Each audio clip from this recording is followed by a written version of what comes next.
the very person who stands with us from the first steps. And again, on behalf of all the delegation, of all the members of our network, I'd like to thank you. Thank you very much for your work. Thank you. Dear colleagues, ladies and gentlemen, we shall now proceed to the other issues, procedural issues. And first of all, the conference is adopt its agenda. The provisional agenda of the Istanbul Conference has been distributed among the member parliaments of the non-member state and is available at the folders before you. Are there any objections to the agenda? No, there are no objections, so the agenda of the Istanbul Conference is hereby adopted.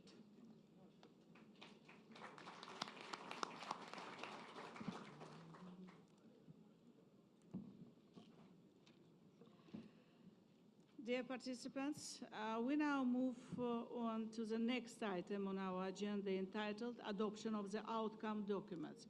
But before we begin, I would like to once again inform you of the report of the chairperson of the non-parliamentary network that you have in your folders. This report has been prepared and brought to your attention in accordance with the Statute on Working Modalities of the Non-Parliamentary Network. It reflects activities and achievements of the parliamentary network since the last Tashkent conference of April 2025. Ladies and gentlemen, now we proceed to adoption of the outcome documents. And dear colleagues, you have in your folders before you the agreed texts of the draft outcome documents of the Istanbul Conference. The first draft to be considered is the Istanbul Declaration of the Non-Parliamentary Network.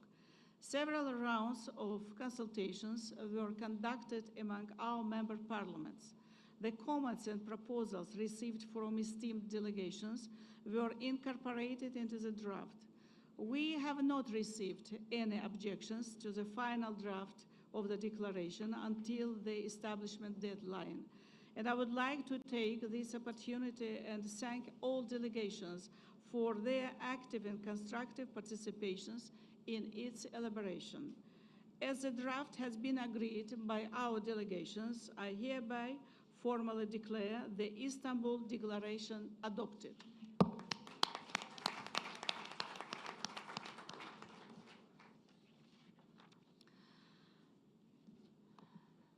Dear participants, the second outcome document to be adopted is a draft decision on the establishment of the headquarters of the Non-Aligned Movement Parliamentary Network. Dear colleagues, since its establishment, the parliamentary network has steadily expanded its membership and developed effective, mutually beneficial partnerships with other international parliamentary institutions. At present, the Secretariat of the network operates on a temporary basis with a limited number of staff. In light of the continuous increase in its membership, as well as the broadening scope of the network's cooperation and activities, there is a pressing need to strengthen its institutional capacity by expanding the Secretariat and establishing a fully functional and operational structure. It is obvious that the current staffing levels are insufficient to meet these demands. And therefore, we have proposed the establishment of permanent headquarters of the network in Baku, Azerbaijan, supported by both locally recruited and internationally seconded staff. The draft decision and the concept note was circulated among the member parliaments. The review of both documents were completed and no amendments were proposed to the text of the draft decision. Thus, I hereby formally declare it as adopted.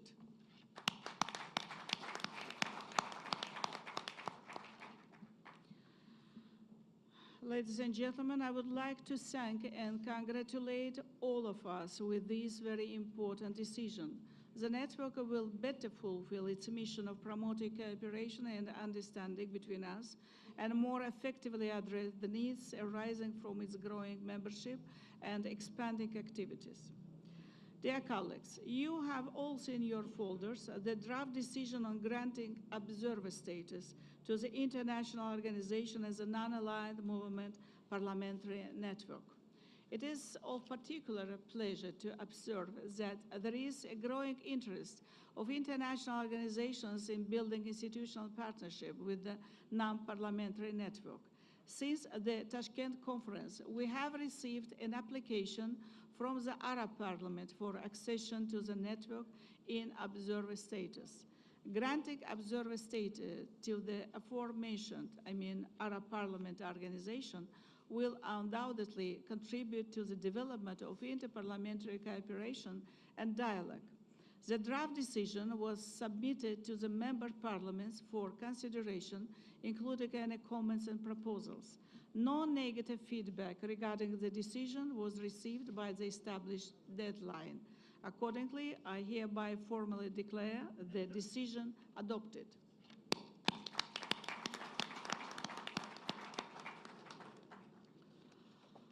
Ladies and gentlemen, I wish to thank all parliaments of the member states of the non-aligned movement for their constructive engagement and valuable support. I am confident that the documents adopted today will further advance our work and enhance the network's visibility and international standing. I'd like to congratulate all of us. Ladies and gentlemen, we shall now proceed to the next item on our agenda, statements by the heads of delegations. We start with statements of heads of delegations of national parliaments. Before giving the floor to the first speaker, let me remind our dear colleagues that due to the time constraints, speakers are kindly requested to limit their intervention up to 5 minutes for presidents of parliaments and up to 3 minutes for other heads of delegations, so that we can accommodate all the speakers within the time frame available for the meeting. Ladies and gentlemen, and our first speaker in our list is Speaker of the People's National Assembly of Algeria, Mr. Brahim Boughali. Mr. Boughali, the floor is yours, please.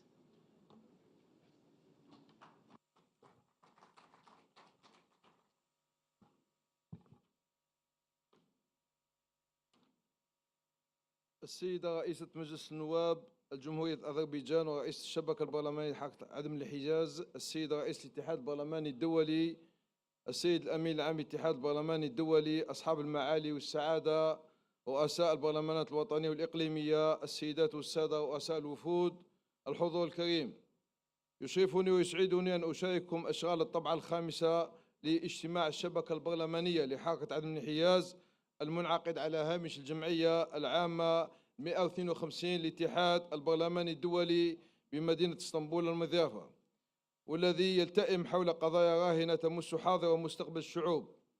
وأجدد بداية التهاني للسيدة الرئيسة بعد تمديد عهدتها ل3 سنوات إضافية منذ مارس 2025، متمنيا لها كل التوفيق والسداد في مواصلة مهامها النبيلة واستكمال ورشات هيكلة هذا الصرح البرلماني الإقليمي والدولي الهام الذي نعول عليه كثيرا، بما ينسجم مع مبادئ روح مؤتمر باندونغ القائمة على التضامن وعدم الانحياز وتعزيز التعاون بين دول الجنوب في سبيل تحقيق التنمية العادلة والمستدامة. السيدات والسادة، إن المجلس الشعبي الوطني الجزائري حريص على الدوام على تمثيل الجزائر في مختلف المحافل البرلمانية الدولية والإقليمية من خلال آليات الدبلوماسية البرلمانية التي أضحت اليوم فعالة في تقارب الشعوب والحضارات والثقافات وتعزيز قيم الحوار والتفاهم وترسيخ أسس التضامن الدولي لمواجهة التحديات المناخية، وانسجاما مع مبادئ سياستنا الخارجية بقيادة السيد رئيس الجمهورية عبد المجيد تبون، ما فتئت الجزائر كفاعل ملتزم بالسلم والأمن الدوليين تدافع عن القضايا العادلة ولا سيما القضية الفلسطينية، وعن ضرورة إصلاح النظام الدولي وجعله أكثر عدلا وتوازنا. وفي هذا السياق نعرب عن ارتياحنا بالتوصل إلى اتفاق مبدئي بين الأطراف المعنية يقضي بوقف العمليات العسكرية في منطقة الخليج والشرق الأوسط، كما نشيد بجهود الوساطة الدولية التي أفضت إلى هذا المسعى. كما ندين بشدة استمرار العدوان الصهيوني على لبنان الشقيق، ونؤكد ضرورة وضع حد لغطرسة الكيان الصهيوني. الحضور الكريم، إن موضوع اجتماعنا اليوم تحت شعار دور البرلمانات في ضمان تنمية حضرية قادرة على الصمود أمام المتغيرات المناخية في دول حركة عدم الانحياز، والذي وفقتم كل التوفيق في اختياره، وهو موضوع بالغ الأهمية يفرض نفسه بقوة في ظل عالم يشهد تحولات متسارعة، حيث أصبح السلم والأمن الدوليين مهددان، مما قد يدفع أحيانا إلى إغفال قضايا جوهرية على غرار ضمان العيش الكريم للإنسان من خلال سياسات تنموية مستدامة وشاملة لتهيئة الإقليم. وانطلاقا من ذلك يطيب لي استعراض أمامكم تجربة بلادي في مجال التنمية الحضرية وتعزيز الصمود في مواجهة التغيرات المناخية، وهي التجربة التي تنهل من رؤية استراتيجية شاملة تقودها السلطات العليا في البلاد، وعلى رأسها السيد رئيس الجمهورية عبد المجيد تبون، الذي ما فتئ يؤكد في مختلف المحافل الدولية والإفريقية أن التغيرات المناخية قد تحولت إلى عقبة حقيقية تعاقل مسار التنمية، خاصة في القارة الإفريقية، في ظل شح التمويل وارتفاع المديونية وتفاقم الفوارق الاقتصادية والاجتماعية، داعيا إلى توحيد الموقف الإفريقي لمواجهة هذه المعضلة المستعصية، ومبرزا المفارقة الصارخة التي تعيشها القارة باعتبارها الأقل مساهمة في الانبعاثات الكربونية والأكثر تضررا من آثار التغير المناخي، والأضعف استفادة من آليات التمويل المناخي، وهو ما يستدعي إرساء عدالة مناخية حقيقية تقوم على مبدأ المسؤوليات المشتركة ولكن المتفاوتة. كما شدد على أن تحقيق انتقال طاقوي عادل وتعزيز القدرة على الصمود أمام الصدمات المناخية يقتضي توفير آليات تمويلية مرنة مع التزام دول المتقدمة بمسؤوليتها المناخية، سواء من خلال خفض الانبعاثات أو نقل التكنولوجيا أو دعم جهود التكيف في الدول النامية لا سيما الإفريقية. وانسجام مع هذه الرؤية انخرطت الجزائر بفعالية في مختلف الاتفاقيات متعددة الأطراف المتعلقة بالمناخ والبيئة، كما شهد العمل البرلماني خلال العهدة التشريعية التاسعة ديناميكية ملحوظة من خلال إنشاء شبكة البرلمانيين من أجل المناخ داخل مجلس الشعب الوطني، والتي تهدف إلى تعزيز الوعي التشريعي والرقابي بقضايا المناخ. كما انضمت الجزائر من خلال مجلسها الشعبي الوطني وكذا عبر الاتحاد البرلماني العربي خلال رئاستها له إلى التحالف البرلماني لأمريكا اللاتينية والكاريبي من أجل المناخ والانتقال الطاقوي العادل، الذي أطلقه الباراتينو في خطوة تعكس التزامنا بتعزيز التعاون جنوب في مواجهة التحديات المناخية. ولم تقتصر جهود الجزائر على البعد الوطني، بل امتدت إلى محيطها الإقليمي، حيث بادر السيد رئيس الجمهورية إلى إطلاع مشروع إنشاء قوة مدنية إفريقية تتصدى للكوارث الطبيعية، بما يضمن استجابة جماعية فعالة إلى جانب تعزيز التعاون الإقليمي في مجالات الطاقة وإدارة الموارد المائية من خلال مشاريع الربط الطاقوي مع دول الساحل وإعادة تأهيل السد الأخضر واستصلاح مساحات شاسعة من الأراضي، بما يعزز الأمن الغذائي والاستدامة البيئية. وبهذا المنظور تؤكد الجزائر أن تحقيق تنمية حضرية قادرة على الصمود أمام المتغيرات المناخية لا يمكن أن يتم إلا في إطار مقاربة شاملة قائمة على التضامن الدولي والعدالة المناخية وتعزيز التعاون جنوب، بما يضمن حق الشعوب في التنمية والعيش الكريم ضمن نظام دولي أكثر توازنا وإنصافا. السيدات والسادة، إن الجزائر تؤمن إيمانا راسخا بأن التنمية الحضرية تمثل ركيزة أساسية في تعزيز القدرة على الصمود أمام التحديات المناخية الراهنة والمستقبلية، من خلال تبني سياسات تنموية متوازنة تراعي البعد البيئي والاجتماعي والاقتصادي وتضع الإنسان في صلب اهتماماتها.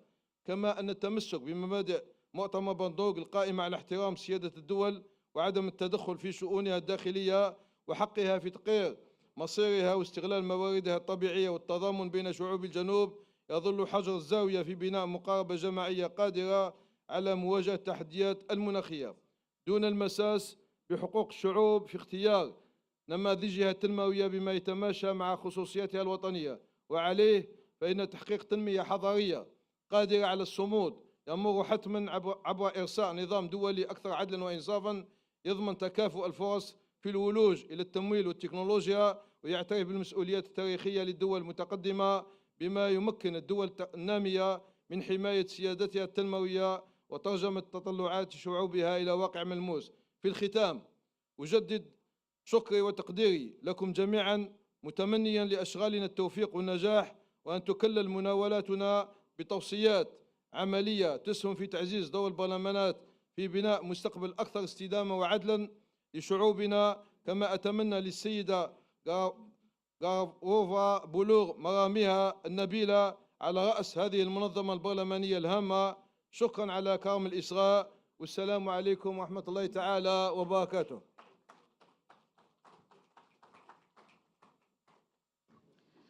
Thank you very much, Mr. Speaker, for your statement. The next speaker is Mr. Hesham Badawi, Speaker of the House of Representatives of Egypt.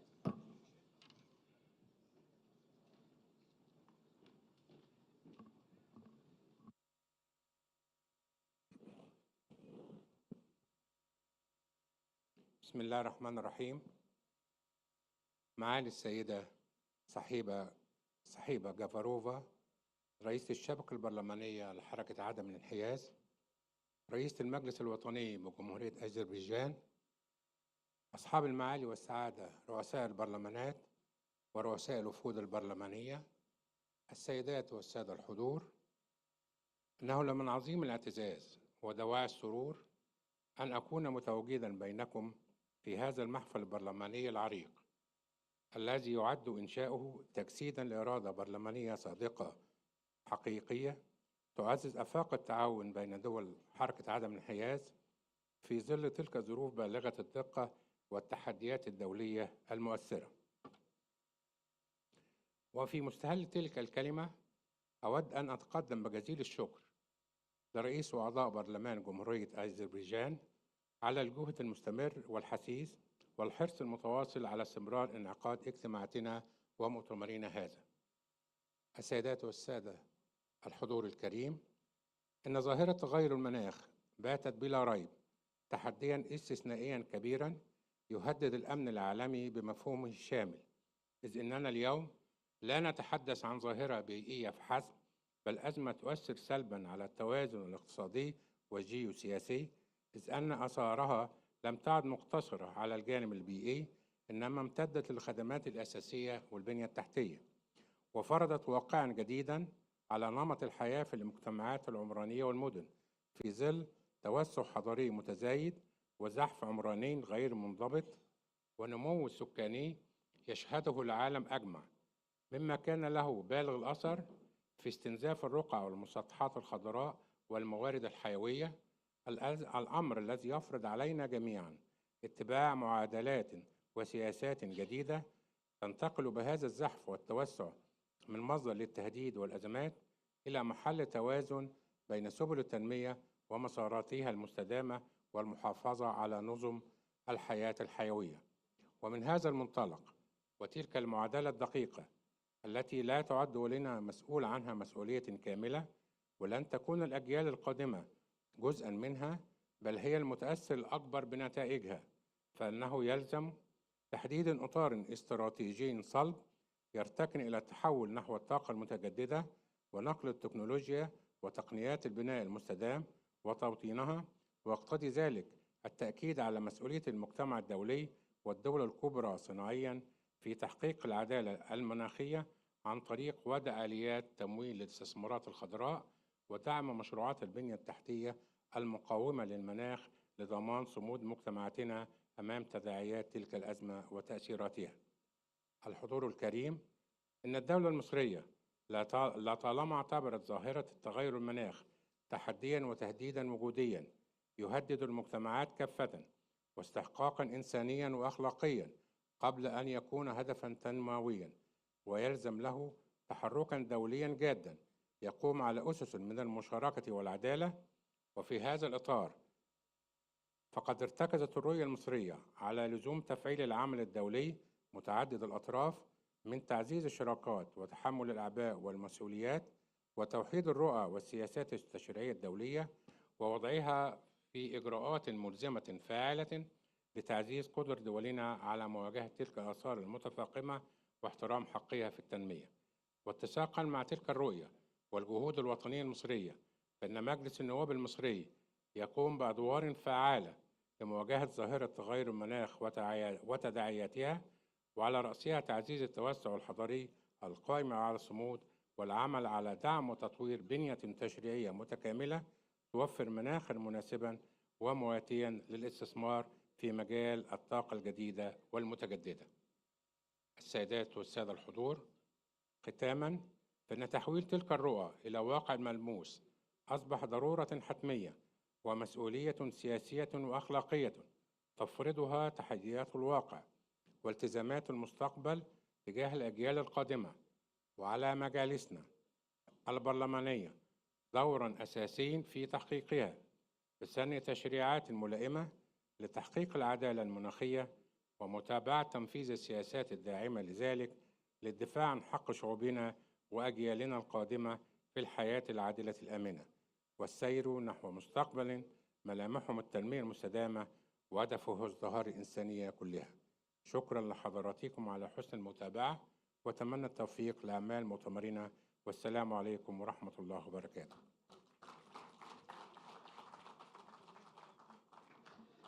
Mr. Speaker, thank you very much for your statement. Next speaker is Ms. Tanzila Narbayeva, Chairperson of the Senate of the Olay Majlis of Uzbekistan. Madam Narbayeva, the floor is yours, please.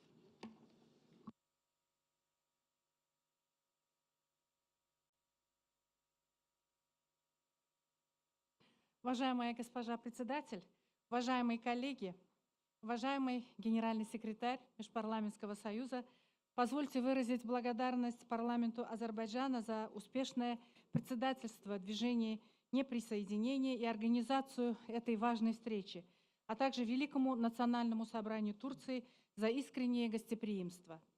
Сегодня мы обсуждаем тему, определяющую будущее наших стран – климатически устойчивую урбанизацию. Для государств движения неприсоединения это вопрос стратегической важности. Наши города растут беспрецедентными темпами, но одновременно сталкиваются с аномальной жарой, дефицитом воды и разрушительными стихийными бедствиями. В этих условиях роль парламентов ключевая. Мы должны трансформировать глобальные климатические обязательства в работающие национальные законы, осуществлять строгий контроль за их исполнением. Узбекистан выделил это направление в качестве ключевого направления своей государственной политики. Основная причина – трагедия Аральского моря научила нас ценить каждый кубометр воды, каждое дерево. Под руководством президента Узбекистана Шавката Мирзиёева наша страна избрала твердый курс на зеленое развитие. Мы значительно усилили наши обязательства в сфере климата. Мы взяли на себя обязательство сократить выбросы парниковых газов на 35% к 2030 году по отношению к уровню 2010 года на единицу внутреннего валового продукта.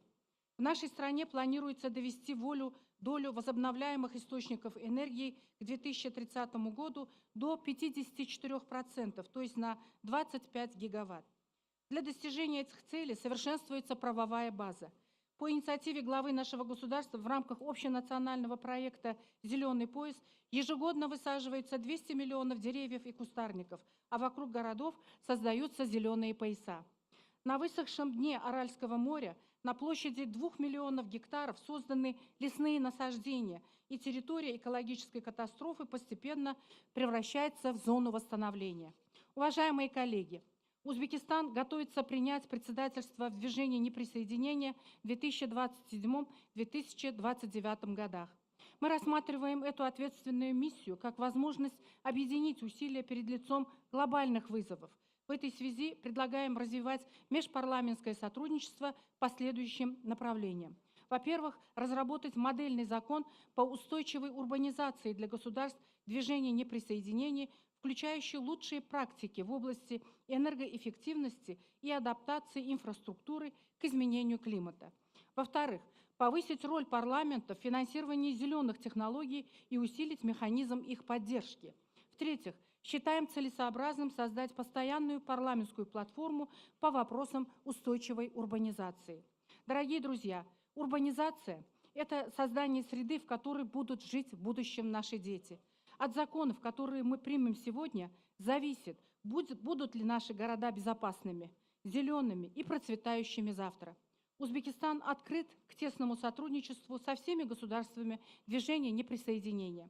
Объединив политическую волю наших парламентов, мы обязательно обеспечим устойчивое будущее для наших народов. Благодарю за внимание.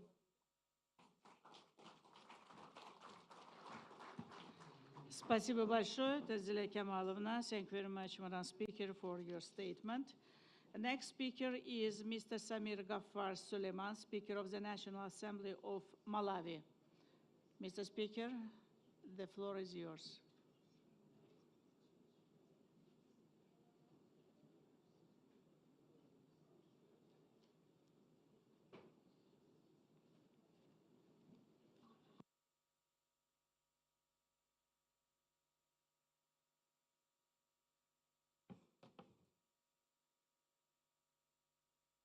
Good afternoon, Your Excellency. Ms. Sahiba Gafarova, Chairperson of Non-Aligned Movement Parliamentary Network, as well as Speaker of Miri Majlis of the Republic of Azerbaijan, Heads of Parliament and Presidents of organizations.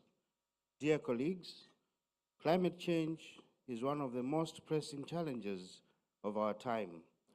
It is a threat to our planet, our economies, our security, and urbanization. It is already having a devastating impact on people and communities around the world.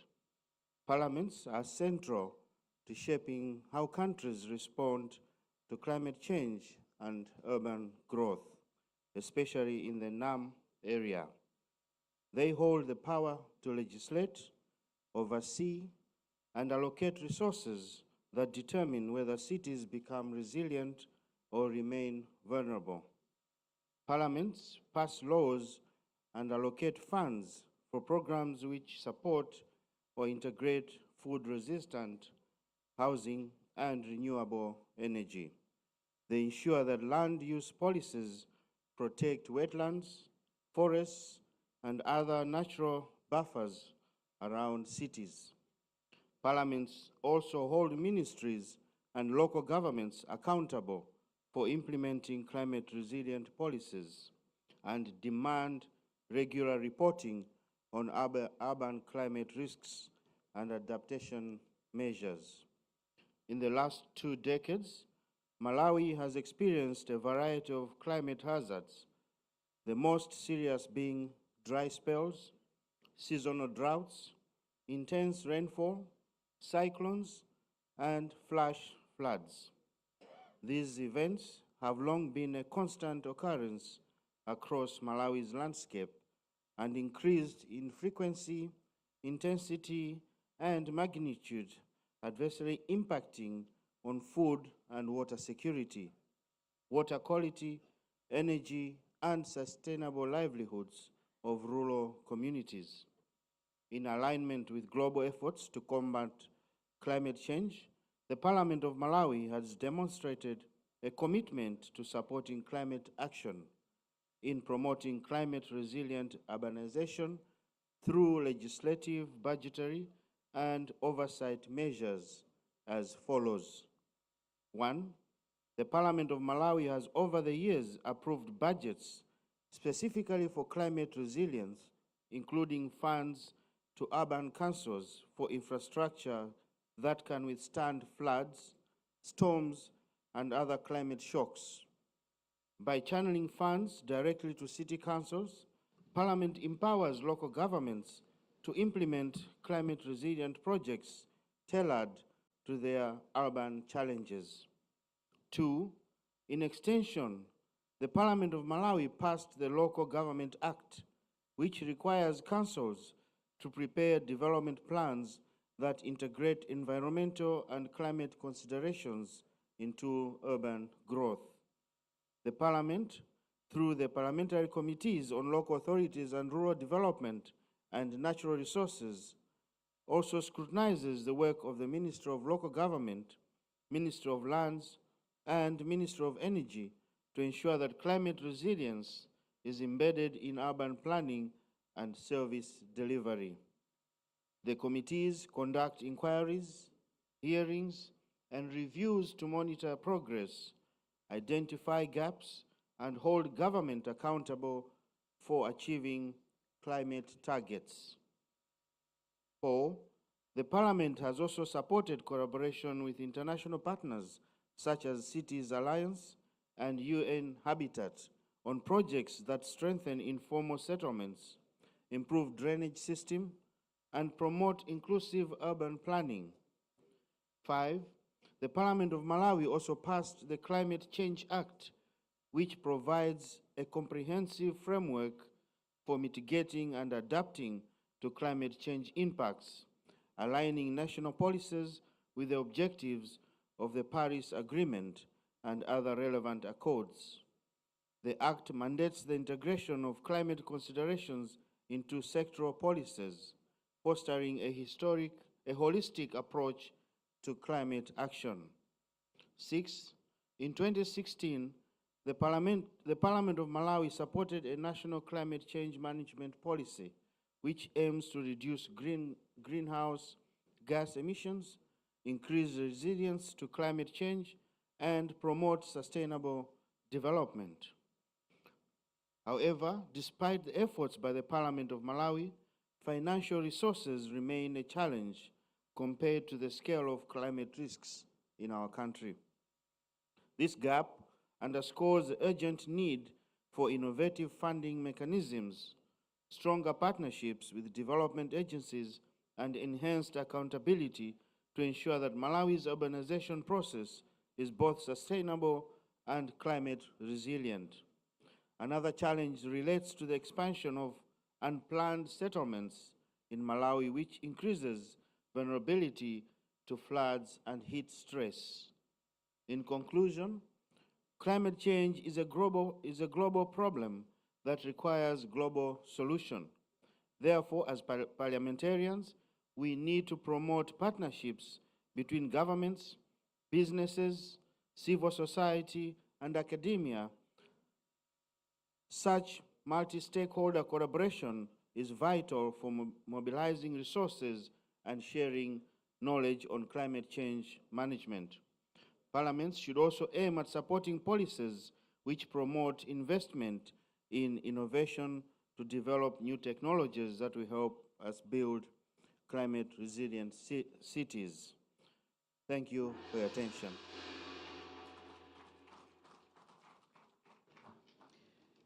Thank you very much, Mr. Speaker. The next speaker is Mr. Abdul Rahim Abdullah, Speaker of the People's Majlis of Maldives. Mr. Speaker, the floor is yours, please.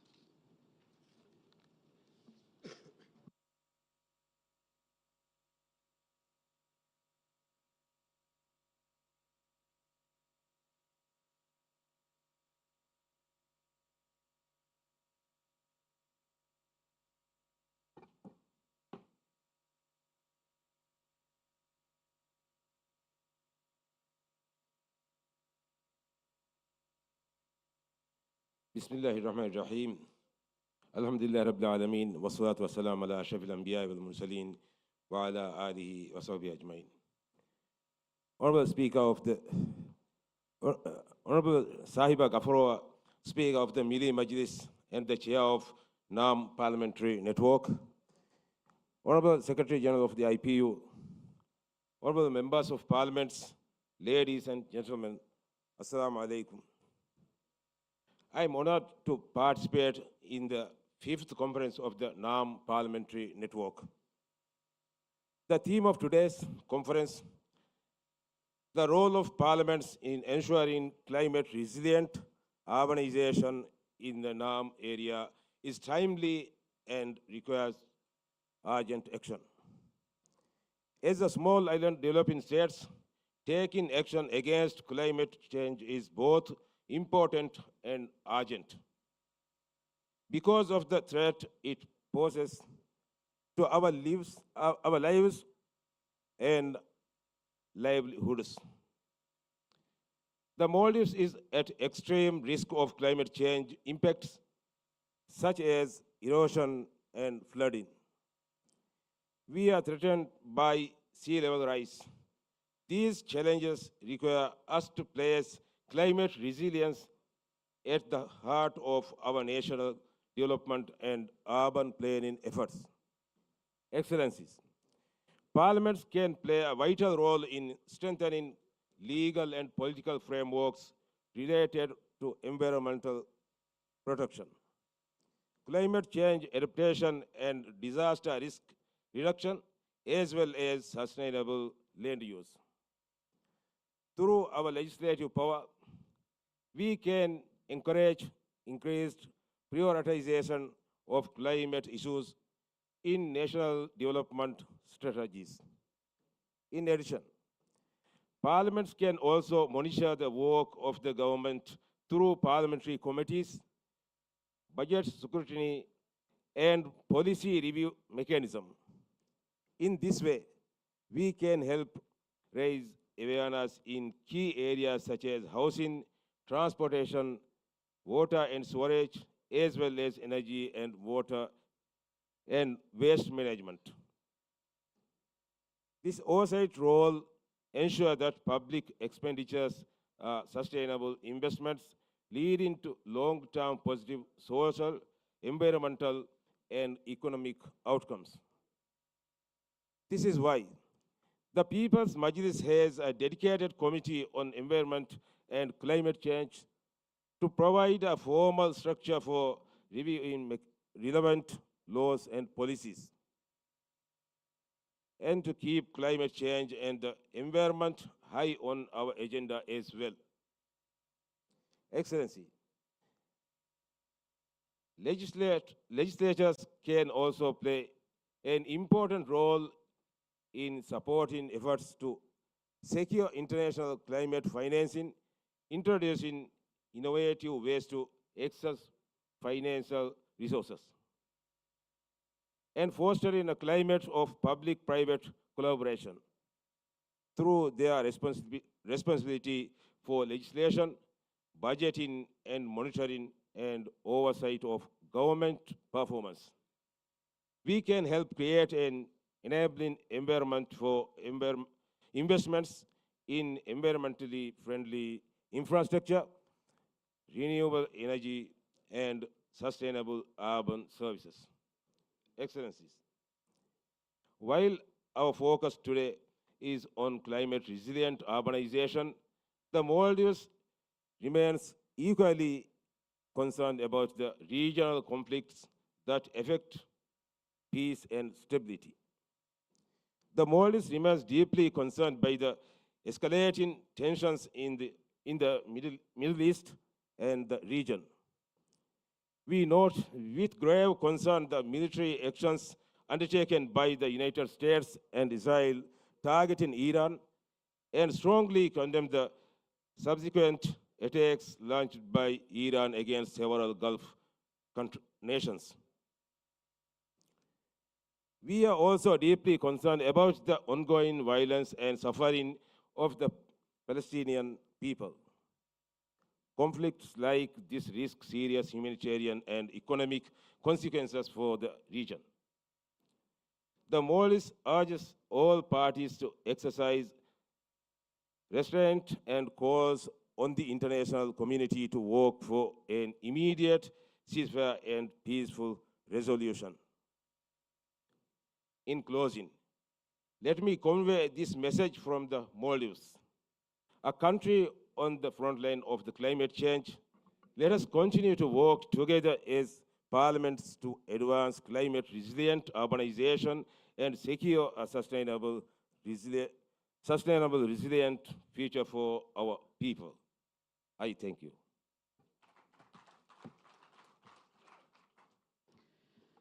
Thank you very much for your statement, Mr. Speaker.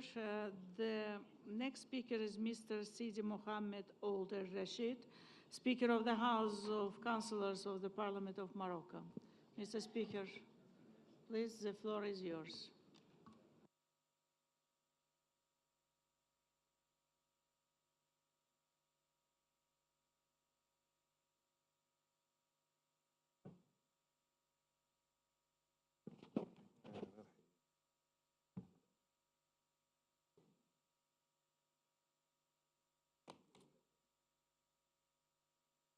بسم الله الرحمن الرحيم.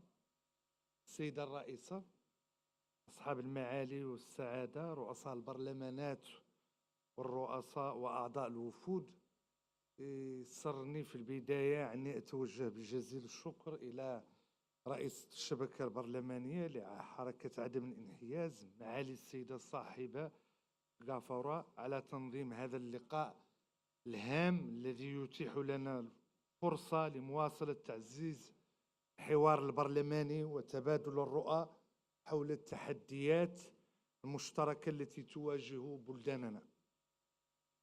ومؤتمرنا هذا يأتي في سياق دولي يتسم بتسارع وتيرة التحولات الحضرية، حيث أصبحت المدن اليوم فضاءات مركزية للنمو الاقتصادي والاجتماعي، في نفس الوقت تواجه تحديات متزايدة مرتبطة بالتغيرات المناخية والحاجة إلى بنيات تحتية أكثر استدامة وقدرة على الصمود.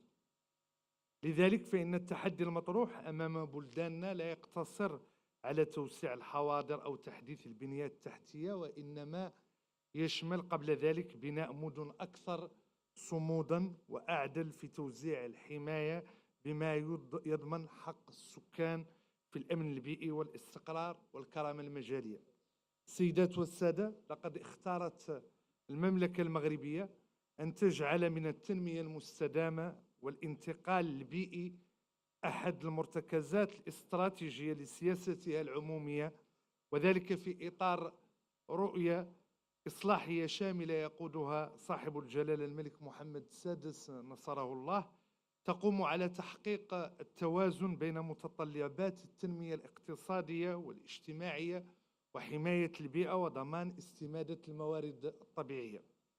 وفي هذا السياق اعتمد المغرب خلال السنوات الأخيرة مجموعة من السياسات والاستراتيجيات الوطنية المتكاملة التي تهدف إلى بناء مدن أكثر استدامة وقدرة على التكيف مع التغيرات المناخية، حيث تم اعتماد الاستراتيجية الوطنية للتنمية المستدامة التي تشكل الإطار المرجعي للسياسات عمومية وفق نموذج تنموي يدمج البعد البيئي في مختلف القطاعات الاقتصادية والاجتماعية.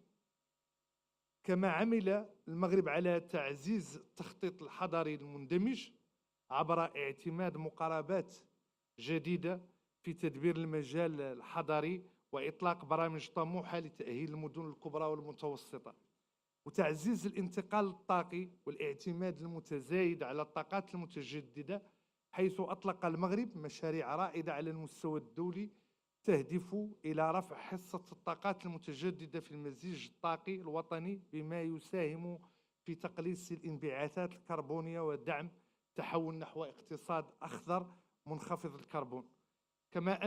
كما أولى المغرب أهمية خاصة لقطاع النقل المستدام داخل المدن وتعزيز مرونتها المناخية من خلال إدماج البعد المناخي في السياسات الترابية وتطوير برامج لحماية الموارد المائية ومواجهة الإجهاد المائي وتعزيز الاقتصاد الدائري. السيدات والسادة، لا يقتصر التزام المغرب على المستوى الوطني فحسب، بل يشمل أيضا مساهمة فعالة في الجهود الدولية الرامية إلى مواجهة التغيرات المناخية وتعزيز التنمية المستدامة من خلال دعم التعاون جنوب وتبادل التجارب والخبرات مع الدول الشقيقة والصديقة، لا سيما داخل فضاء حركة عدم الانحياز.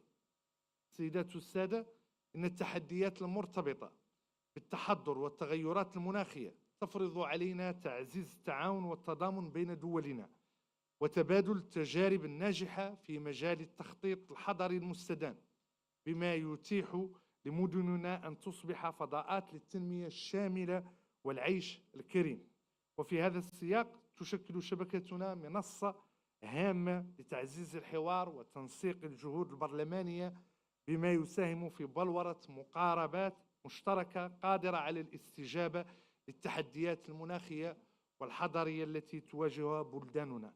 وفي الختام أجدد شكري للسيدة الرئيسة على تنظيم هذا المؤتمر، متمنيا لأعماله كامل التوفيق والنجاح، وشكرا لكم على حسن الاستماع، والسلام عليكم ورحمة الله تعالى وبركاته. Thank you. Thank you very much indeed, Mr. Speaker, for your statement. Ladies and gentlemen, the next speaker is Chairperson of the National Assembly of Nepal, Mr. Narayan Prasad Dahal. Mr. Speaker, please.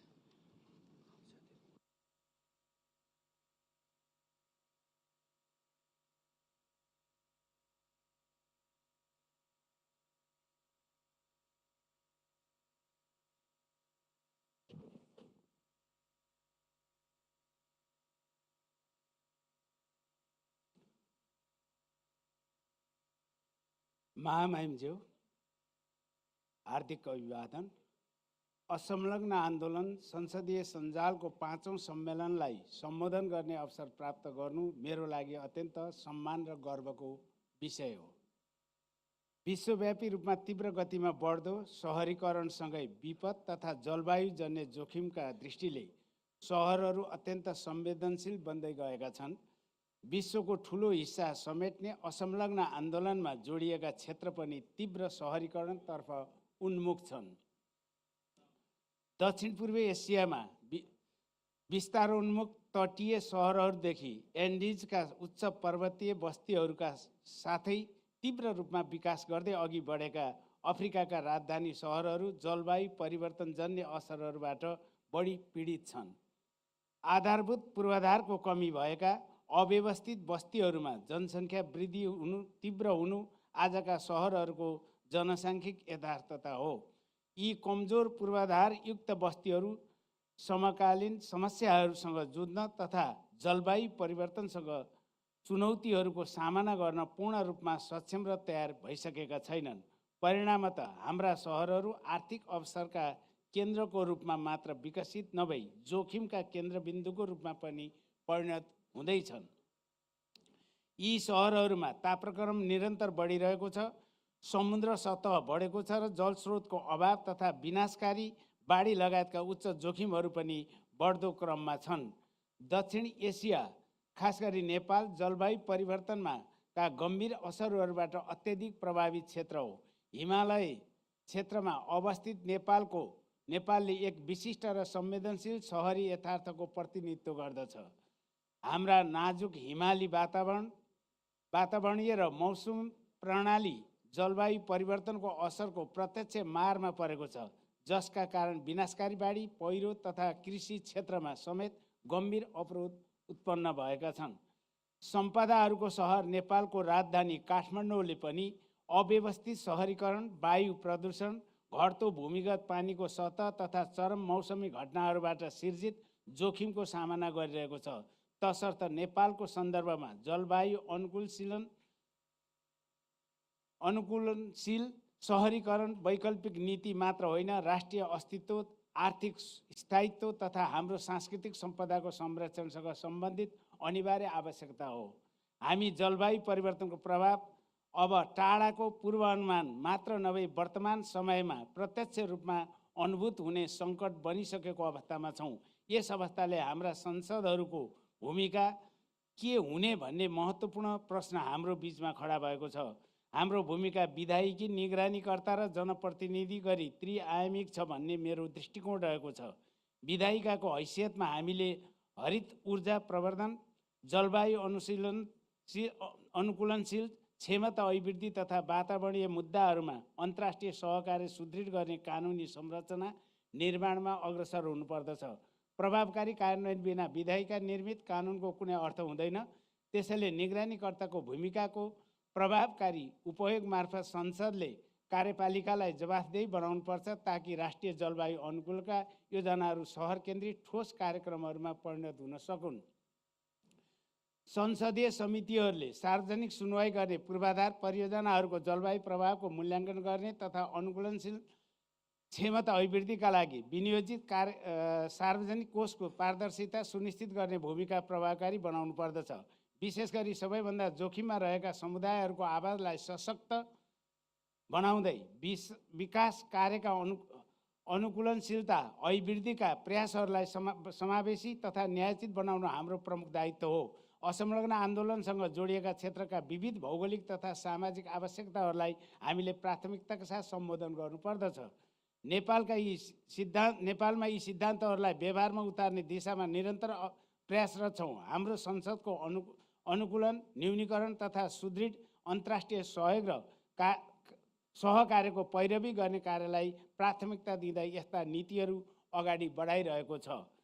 विश्वव्यापी चुनौतीहरूको समाधान गर्न सामूहिक अन्तर्राष्ट्रिय प्रयासको आवश्यकता पर्दछ। संसदीय कूटनीतिमा आधारित अन्तर्राष्ट्रिय सहकार्य नै यस प्रकारका जटिल र बहुआयामिक समस्याहरू सम्बोधन गर्ने महत्त्वपूर्ण माध्यम हो। जनताको प्रतिनिधिका रूपमा हाम्रा सांसदहरू सक्रियताका साथ संवाद, समझदारी र सहकार्य प्रवर्धन गर्ने वातावरण निर्माणमा लाग्नुपर्दछ। प्रत्येक व्यक्तिको सक्षम, सम्मानित र सुरक्षित महसुस गर्न सक्ने खालको दिगो र समावेशी अर्थतन्त्रको निर्माण गर्ने हाम्रो प्रयास हुनुपर्दछ। आउनुहोस् हामी आजका सङ्कटहरूको व्यवस्थापनमा मात्र सीमित नरही सम्पूर्ण असंलग्न आन्दोलनसँग जोडिएका समुदायका लागि दिगो, अनुकूलनशील, सुदृढ र न्यायपूर्ण सहरी भविष्य निर्माण गर्ने प्रतिबद्धता प्रकट गरौँ। धन्यवाद। Thank you.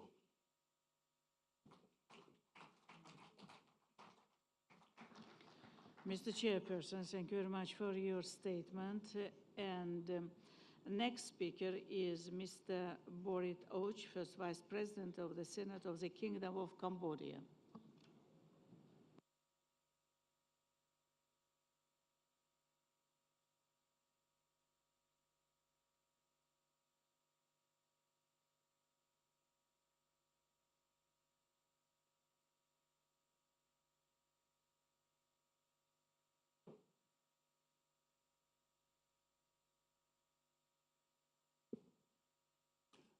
Honorable Chair, distinguished Speaker of the Parliament, esteemed delegates, on behalf of the delegation of the Kingdom of Cambodia, I would like to express my sincere appreciation to the entire Parliamentary Union and the Parliamentary Network of the Non-Aligned Movement for convening this important discussion on the role of Parliament in ensuring climate resilient urbanization in the NAM area.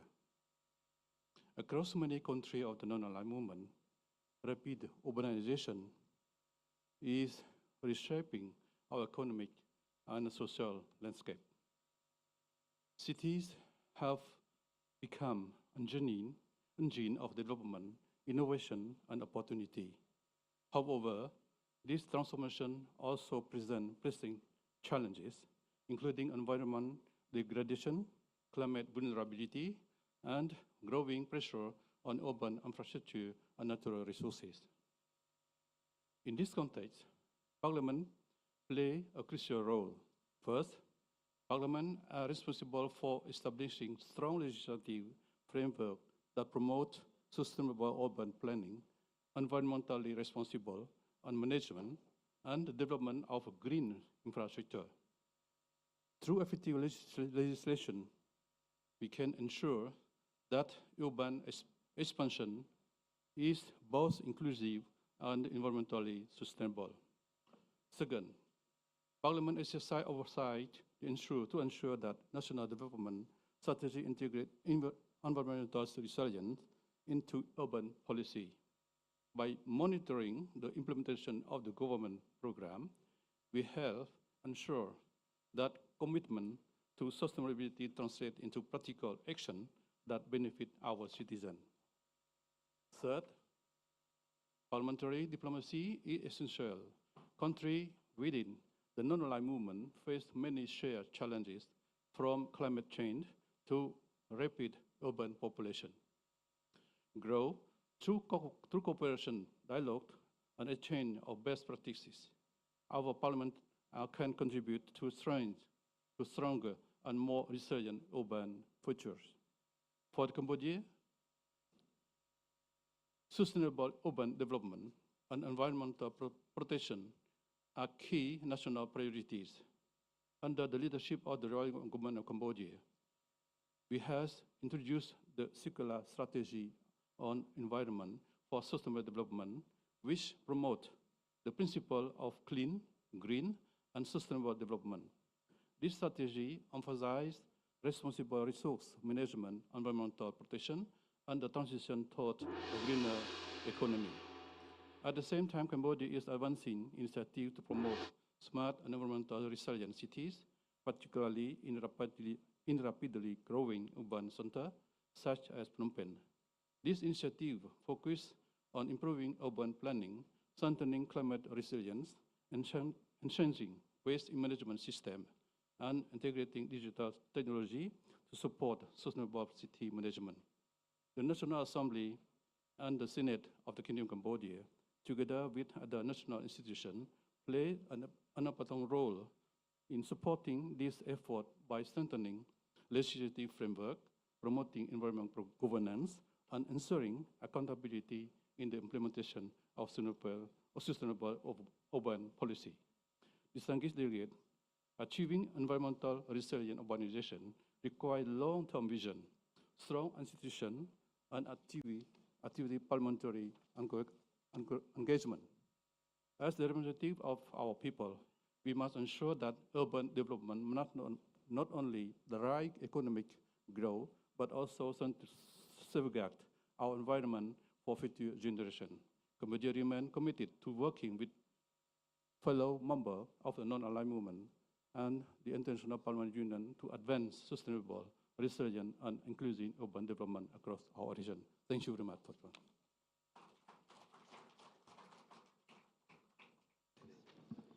Thank you very much. And the next speaker is First Deputy Chairman of the Shura Council of Bahrain, Mr. Jamal Mohammed Abdurrahman Fakro.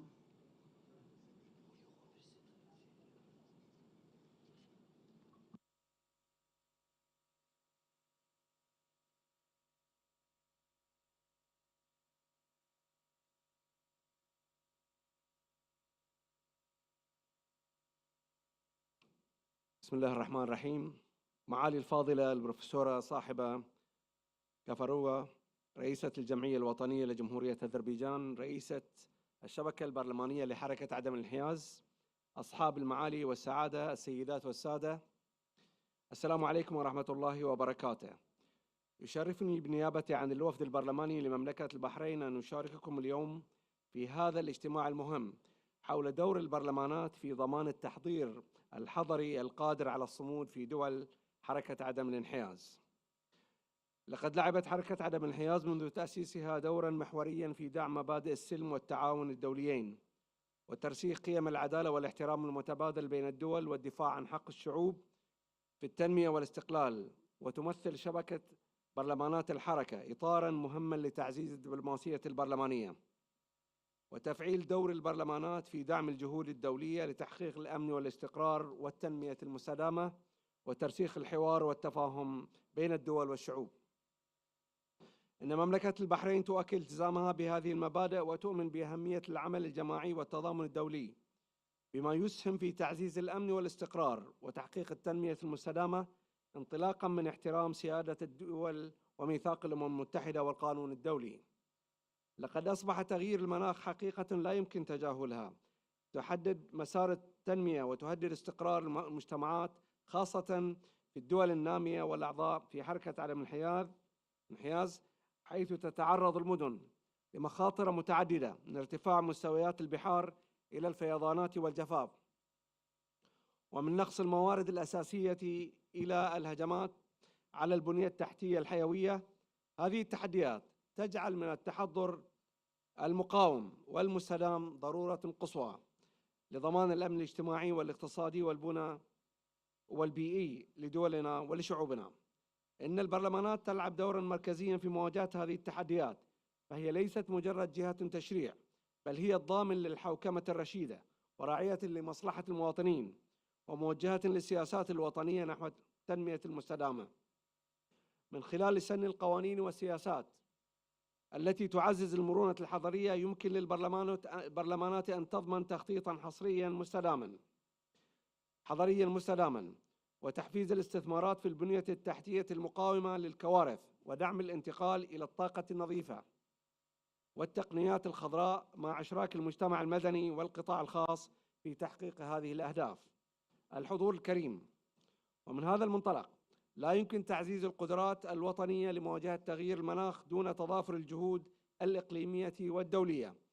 فحركة عدم الانحياز تمثل منصة فريدة لتوحيد الرؤى وتبادل الخبرات وتنسيق السياسات التشريعية بين الدول التي تواجه تحديات مماثلة، مما يعزز المدن في منطقتنا على الصمود أمام المخاطر المناخية ويصنع نموذجا حضريا يمكن أن يحتذى في العالم.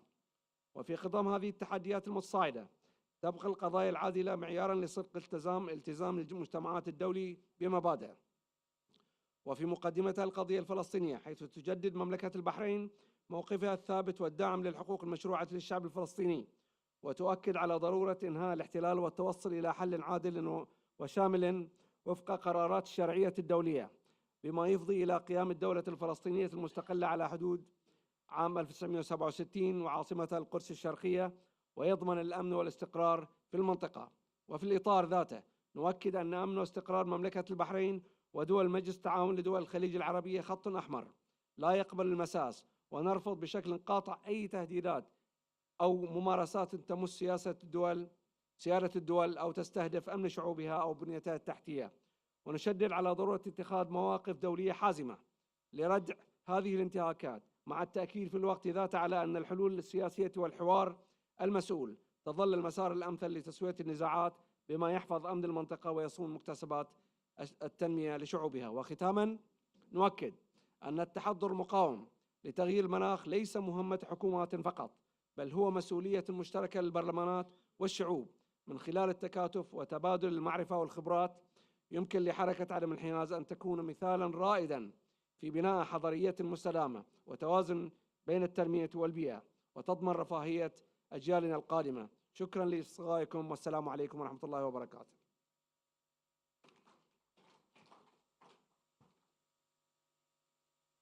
Thank you very much indeed for your statement. And then the next speaker is Mr. Sergei Aleynik, Chairman of the Standing Commission on International Affairs and National Security of the Council of the Republic of the National Assembly of Belarus. Господин Aleynik, пожалуйста.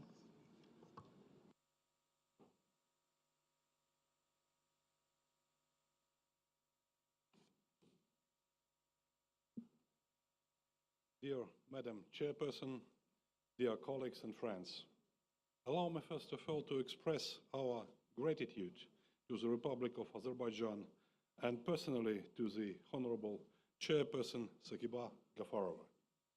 The creation of Non-Aligned Movement Parliamentarian Network was initiated due to the visionary position of Baku.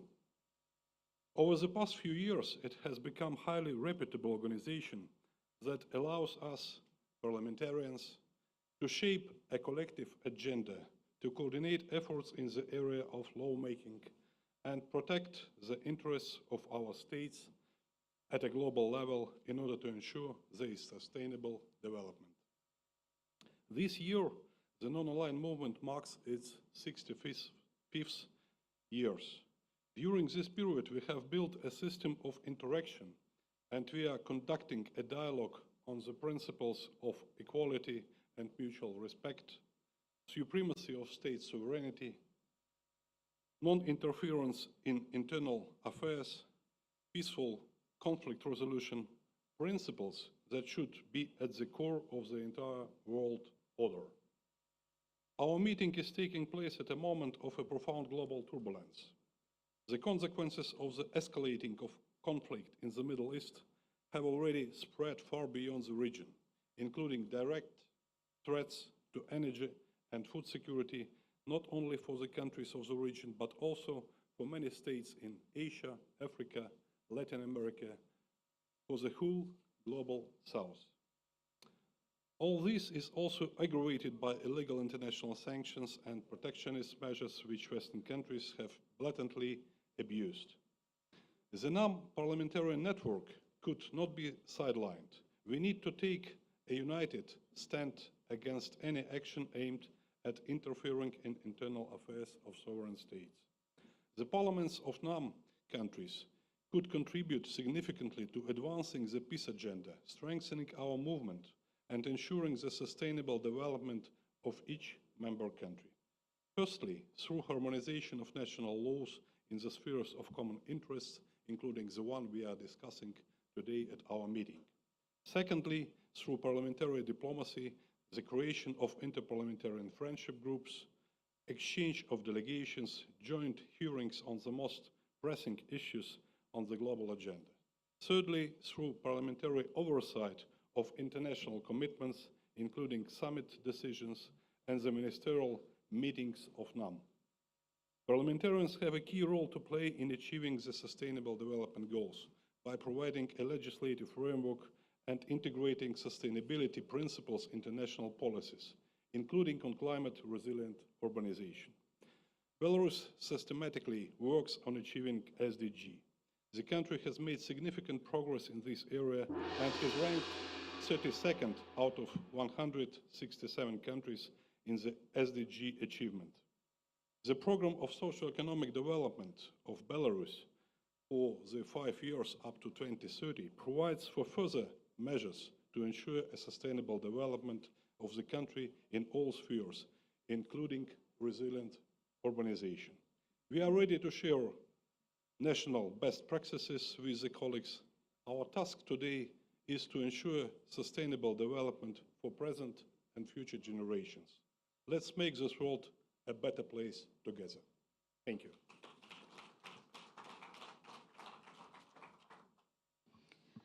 Mr. Alenik, thank you very much for your statement. The next speaker is Mr.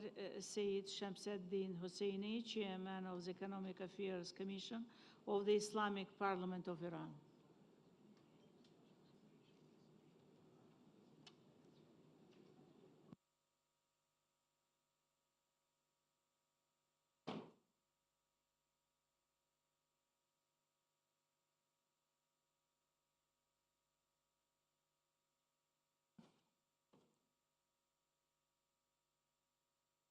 بسم الله الرحمن الرحیم. خانم ها و آقایان، نمایندگان محترم پارلمان های کشورها، در آغاز مایلم از برگزار کنندگان این نشست و خانم رئیس، خانم دکتر صاحبا غفاروها صمیمانه قدردانی نمایم. طرح این موضوع در چارچوب همکاری های پارلمانی جنبش عدم تعهد نشان دهنده درک عمیق از پیوند ناگسستنی میان توسعه پایدار، عدالت و امنیت انسانی است. تحقق شهرنشینی پایدار و تاباور مستلزم برخورداری شهرها از حداقل امنیت، ثبات و مسئولیت در برابر انواع بحرانها هم از طبیعی و انسانی است.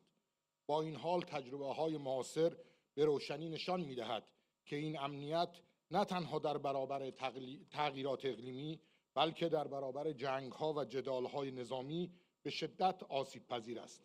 در این چارچوب مایلم به تجربه اخیر جمهوری اسلامی ایران اشاره کنم. در پی تجاوز نظامی گسترده ایالات متحده آمریکا و رژیم صهیونیستی علیه کشورم جمهوری اسلامی ایران در بازه زمانی 28 فوریه تا 7 آوریل 2026 شهرهای ایران هدف حملاتی قرار گرفتند که پیامدهای آن فراتر از ابعاد امنیتی دارای آثار عمیق انسانی، زیست محیطی و توسعه‌ای بود. در نتیجه این حملات زیرساخت‌های غیر نظامی مراکز شهری و تأسیسات حیاتی کشورم به طور مستقیم آسیب دیدند. در پی این تجاوزات ده‌ها هزار واحد مسکونی تخریب یا به شدت آسیب دید. صدها مدرسه و مرکز درمانی از چرخه خدمت خارج شد و زیرساخت‌های حیاتی در حوزه‌های انرژی، آب و حمل و نقل با اختلالات جدی مواجه گردید. همچنین حمله به تأسیسات صنعتی و هسته‌ای صلح‌آمیز که تحت نظارت بین‌المللی قرار داشتند، نگرانی‌های جدی زیست‌محیطی را برانگیخت و بار دیگر نشان داد که جنگ‌های مدرن چگونه مرز میان بحران امنیتی و بحران توسعه را از میان برمی‌دارند.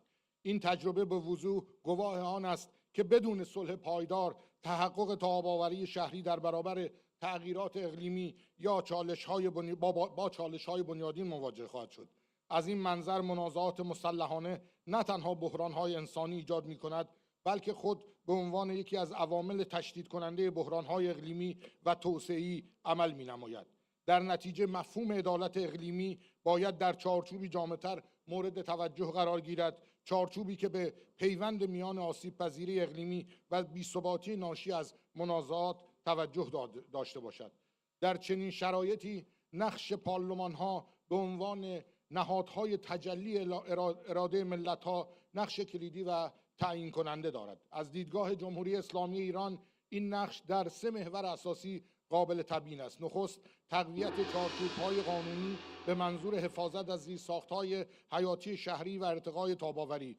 دوم، تقویت نظارت مؤثر بر فرآیندهای بازسازی و جبران خسارت‌های ناشی از جنگ و بحران‌های زیست‌محیطی. سوم، گسترش همکاری‌های پارلمانی به ویژه در قالب همکاری‌های جنوب و جنوب.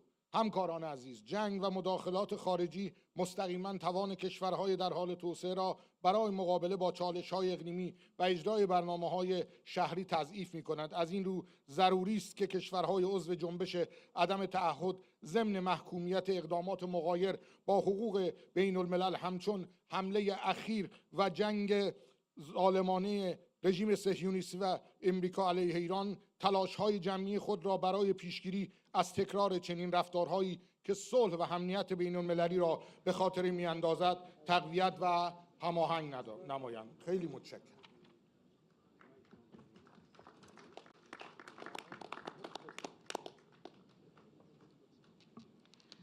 Thank you for your statement. And the next speaker is Ms.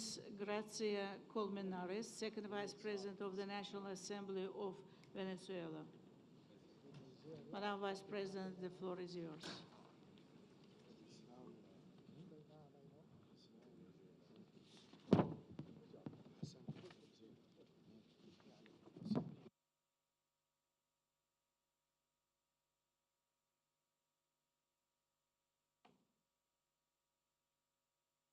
Gracias, Presidenta Gafarova. Queremos darle un saludo al distinguido presidio y hoy extendemos, hermanos y hermanas parlamentarias del mundo, el saludo del presidente de la Asamblea Nacional de la República Bolivariana de Venezuela, el doctor Jorge Rodríguez, y con él el cálido saludo del pueblo de Venezuela. Ese pueblo que vio nacer al libertador de América, Simón Bolívar, y al gigante Hugo Chávez. Un pueblo que hoy, a las orillas del Bósforo, levanta su voz con la dignidad intacta y con la mirada puesta en el horizonte de la justicia. Vengo de una tierra donde la historia se escribe con coraje, representando una nación que ha decidido ser libre, soberana e irrevocablemente independiente. Estamos en una fase compleja, llena de contradicciones. Presenciamos un cambio de era, un momento de quiebre en la institucionalidad creada en 1945, después de la Segunda Guerra Mundial. El sistema de las Naciones Unidas, cuya tarea fundamental es mantener la paz y la seguridad. Es fomentar la amistad entre las naciones, fortalecer la cooperación multilateral para solucionar problemas globales y proteger los derechos humanos. El mundo asiste al advenimiento irreversible de la multipolaridad, un camino que Venezuela transita con la diplomacia bolivariana de paz como nuestra guía absoluta. Nuestra fe está depositada en la convivencia política y en el derecho de los pueblos a determinar su propio destino sin injerencias y sin tutelajes. Sin embargo, debemos denunciar ante esta honorable asamblea la oscuridad que intentó arroparnos el pasado 3 de enero del año 2026, cuando nuestro presidente constitucional, Nicolás Maduro Moros, y la primera dama y diputada de la Asamblea Nacional de Venezuela, Cilia Flores, fueron secuestrados en un acto militar extranjero que causó la muerte de 120 personas. Este acto fue un ataque directo a la dignidad de toda la República y viola el derecho a la inmunidad de un jefe de Estado de una nación soberana, tal como está consagrado en el derecho internacional y en los acuerdos internacionales que rigen la materia.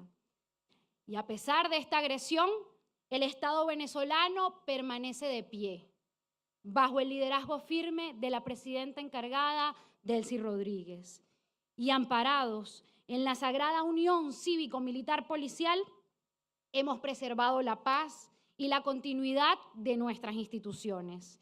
Venezuela es un faro de estabilidad en medio de la tormenta, porque nuestro poder emana de la voluntad inquebrantable de un pueblo que opta por la paz como el más elevado valor de la nación venezolana. El bloqueo que sufrimos es la forma más brutal de guerra económica contemporánea, con más de 1.034 medidas coercitivas unilaterales.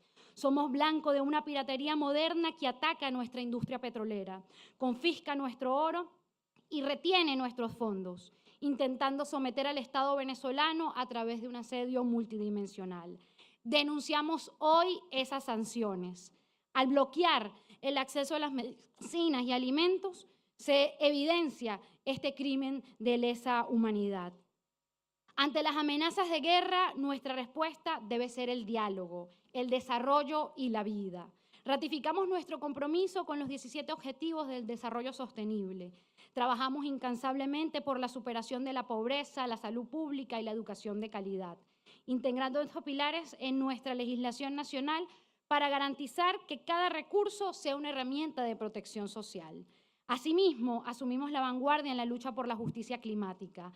Todos los pueblos del mundo hoy sufrimos las consecuencias desproporcionadas de un modelo voraz de consumo. Por ello, son apremiantes acciones globales urgentes y tecnologías verdes que respeten la soberanía de nuestras naciones, promoviendo la urbanización resiliente que ponga siempre al ser humano en el centro de la planificación. Como mujer joven y parlamentaria, afirmo que la juventud es el motor vital de esta transformación. Somos la generación que debe consolidar la arquitectura de un mundo nuevo. Nuestra participación como jóvenes en la toma de las decisiones es la garantía de los principios de Bandung y la rebeldía de nuestros libertadores y de nuestras héroes y heroínas para que sigan vivos en pleno siglo XXI. Finalizo invitándoles a mirar hacia Venezuela este próximo 19 de abril, donde iniciaremos una gran peregrinación nacional, una marcha espiritual y política que unirá a los trabajadores, a los campesinos, a los jóvenes y a todos los sectores de Venezuela en una sola voz para exigir el cese definitivo de las medidas unilaterales y el retorno de nuestro presidente secuestrado. Venezuela siempre vencerá. Por la paz, por la soberanía de los pueblos del mundo, hoy damos muchas gracias. Thank you, Madam, for your statement. And dear colleagues, before giving the floor to the next speaker, I'd like just to remind that we don't have enough time, and I kindly ask you to limit your interventions. Next speaker is Mr. Daniel Silva, Deputy Speaker of the Parliament of the United Republic of Tanzania. Mr. Deputy Speaker, the floor is yours.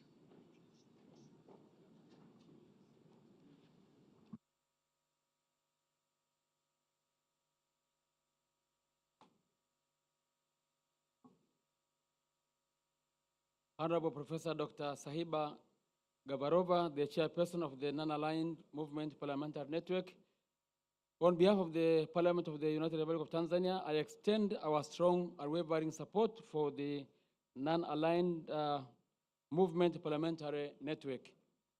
Honorable Chair, Tanzania remains deeply committed to founding principles of Non-Aligned Movement Parliamentary Network, that is sovereignty, independence, mutual respect, and a peaceful coexistence, which has guided our foreign policy. Honorable Chair, we believe this parliamentary network plays a vital role in strengthening parliamentary diplomacy, promoting multilateral cooperation, climate changes, and global changes. Honorable Chair, Tanzania will stand firm to readily and actively contribute to the functions of the non-aligned parliamentary network, particularly those issues included in the Istanbul Declaration, as we have advocated today. Honorable Chair, Tanzanian experience demonstrates that parliaments are essential actors in advancing climate-resilient urbanization within NAM. That is through legislation, budgeting, oversight, and representation. Honorable Chair, parliaments can guide cities towards sustainable and inclusive development. Strengthening these roles will be critical as urban population continue to grow and the climate risks intensify. Honorable Chair, I thank you for your kind attention.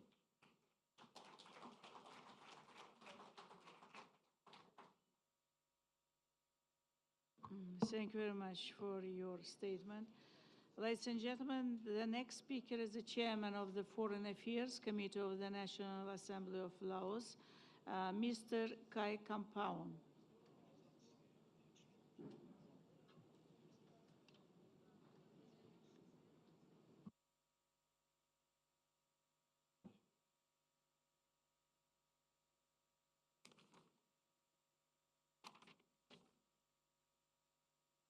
Madam Chairs, Excellencies, Honorable Delegate, ladies and gentlemen, on behalf of the Lao National Assembly, we sincerely thank to the Republic of Turkey for the excellent arrangement of this fifth conference of NAM Parliamentary Network.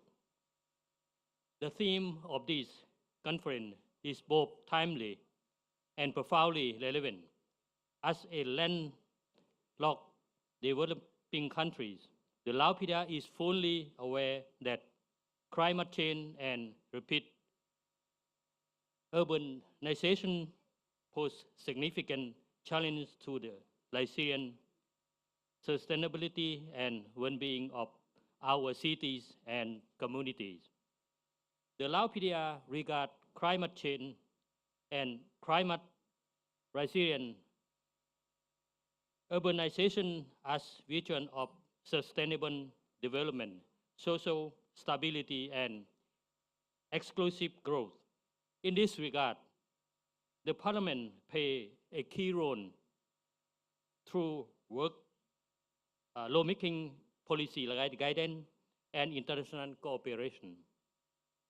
The stronger collaboration among NAM Parliament will allow us to share best practice and build collective capacity address this shared challenge that leave no one behind, especially the most vulnerable to climate-related risks.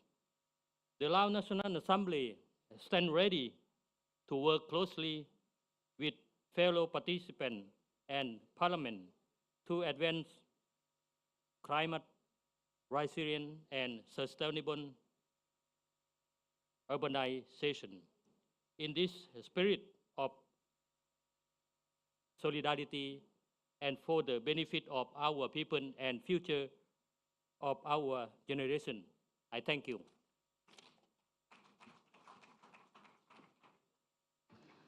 Thank you very much. And the next speaker is member of the National Assembly, Mr. Kebbalang Fofana from Gambia.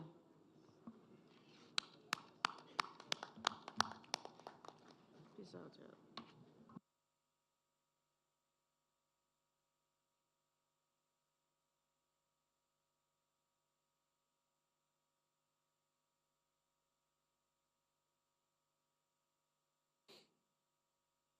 Madam Sahiba Gavarova, Chairperson of the Non-Aligned Movement and Speaker of the National Assembly of Azerbaijan, Excellencies, distinguished fellow parliamentarians, ladies and gentlemen. It is a profound honor to deliver this statement on behalf of the National Assembly of the Republic of the Gambia at this fifth conference of the Non-Aligned Movement Parliamentary Network. We are gathered here under a theme that is not merely a matter of policy, but a matter of survival for many of our nations: the role of Parliament in ensuring climate-resilient urbanization. Distinguished colleagues, for the Global South, urbanization is expanding at an unprecedented rate. However, without resilience, our cities risk becoming epicenters of climate vulnerability rather than hubs of prosperity. As parliamentarians, we are the bridge between global climate commitments and local action. It is our duty to ensure that the urban does not become synonymous with unprotected. The Gambia is uniquely positioned to speak on this urgency as a low-lying coastal nation.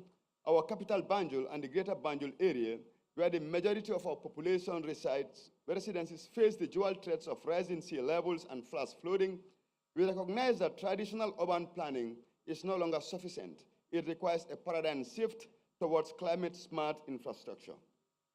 Distinguished colleagues, the government of the Gambia, under the leadership of His Excellency President Adama Barrow, and with the legislative backing of the National Assembly, has taken decisive steps to integrate climate resilience in our urban fabric.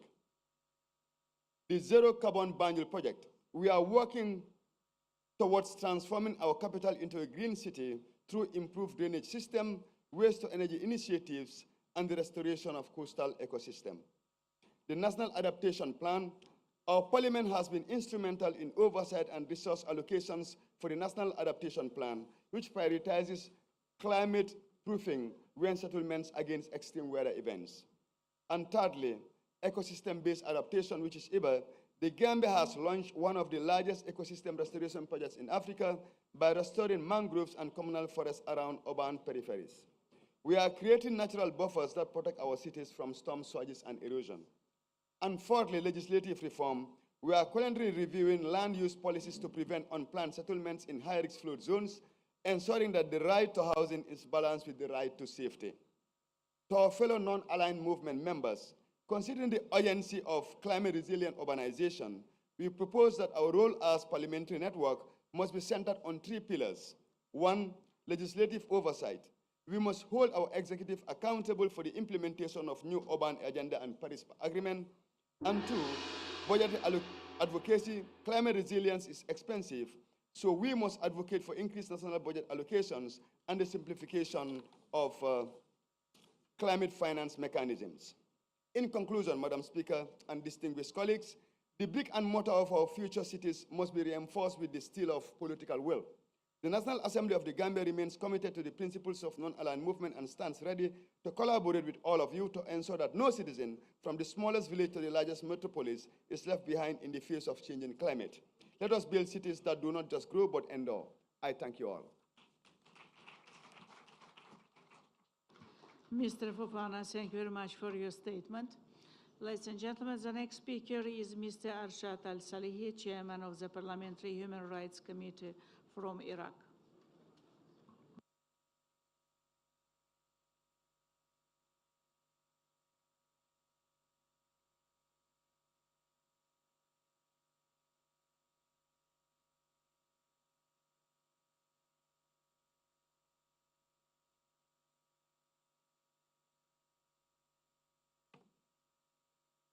Çok teşekkür ederim Sayın Başkan. Bismillahirrahmanirrahim.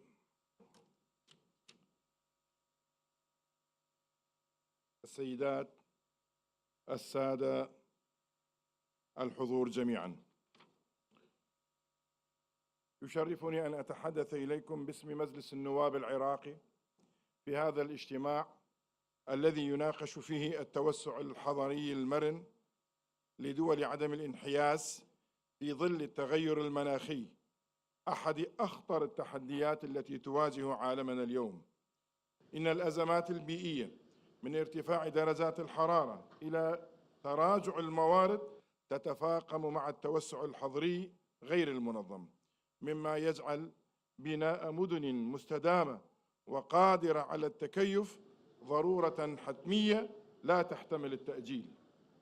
وتقع على عاتق البرلمانات مسؤولية مباشرة في سن تشريعات تدعم التخطيط الحضري المستدام وتعزز البنى التحتية الخضراء وتضمن الاستخدام الرشيد للموارد إلى جانب دورها الرقابي في حماية البيئة وتحقيق التوازن التنموي. السيدات السادة، يمر العالم اليوم بمرحلة بالغة الخطورة في ظل الحروب والصراعات التي لا تدمر الإنسان فحسب، بل تستنزف الموارد وتضر بالبيئة وتهدد استقرار الطاقة والاقتصاد العالمي وتدفع الجميع نحو التهجير والعنف. ومن هنا نؤكد بوضوح على ضرورة إيقاف الحروب العبثية ورفض سياسات الهيمنة على مقدرات الدول. إن السلام والاستقرار ليس خياراً سياسياً بل شرط أساسي لتحقيق التنمية المستدامة. وهنا يبرز الدور التاريخي لحركة عدم الانحياز في الدفاع عن التوازن الدولي واحترام السيادة وتعزيز التعاون بعيداً عن الاستقطاب. إن دول عدم الانحياز يجب أن تبقى قوية في إرادتها وأن لا ترضخ إلى ضغوط الأقطاب الدولية، لأن استقلال القرار هو أساس الكرامة الوطنية والسيادة الحقيقية. كما يجب أن تنتهي حقبة المعسكرات القطبية التي كانت تقصي دور دولنا وتحولها إلى ساحة صراع بدل أن نكون شركاء في صناعة القرار العالمي. إن عالم اليوم بحاجة إلى توازن عادل يحترم فيه إرادة الشعوب ويعاد فيه الاعتبار لدولنا كقوى فاعلة لا تابعة وكصانعة للسلام لا مجرد متلقية لنتائج الصراعات. وكل هذه يتحقق بالتعاون بين دول عدم الانحياز بسياسة مستقلة قائمة على أساس المصالح المشتركة. ونؤكد إدانتنا الشديدة على الاعتداءات المستمرة من الكيان الغاصب على فلسطين ولبنان الذي يهدد الاستقرار العالمي. وإن إبعاد مناطقنا من الحروب يجب أن يكون في مجمل أولوياتنا التشريعية والسياسية. وفي الختام يجدد العراق التزامه بالعمل مع شركائه لبناء مستقبل مستدام قائم على العدالة ومحصن بالسلام. والسلام عليكم ورحمة الله وبركاته. Mr. Al-Salih, thank you very much for your statement. The next speaker is Ms. Marina Ivonne Soares Salimane, member of the Assembly of the Republic of Mozambique.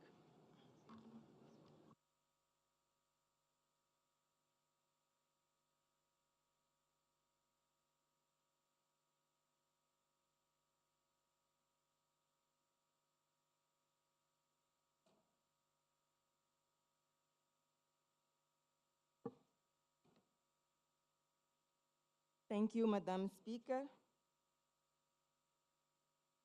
Her Excellency President of the Non-Parliamentary Network, all protocol observed. Excellencies, we are gathering here today at an unusual time when the international landscape since March 2026 has been marked by high geopolitical tension, instability in the Middle East, military intervention, and economic volatility. This demands more dialogue and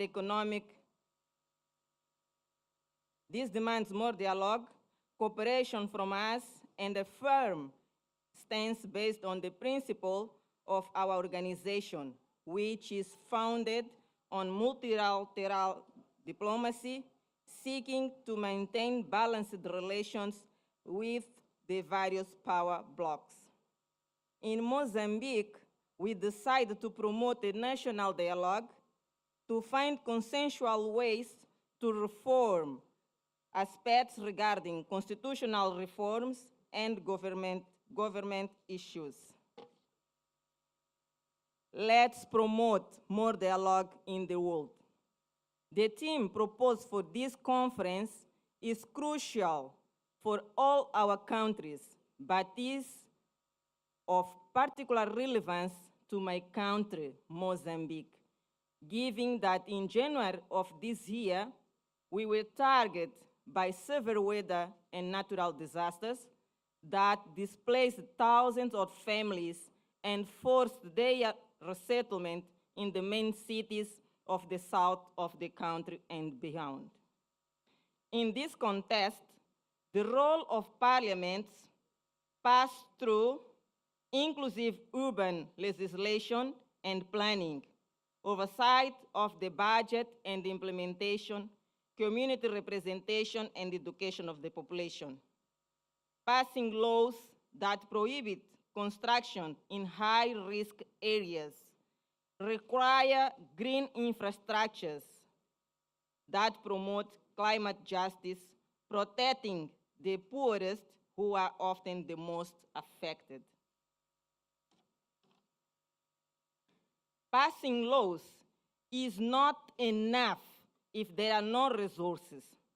Parliaments have a duty to scrutinize whether the national budget allocates sufficient funds for climate adaptation.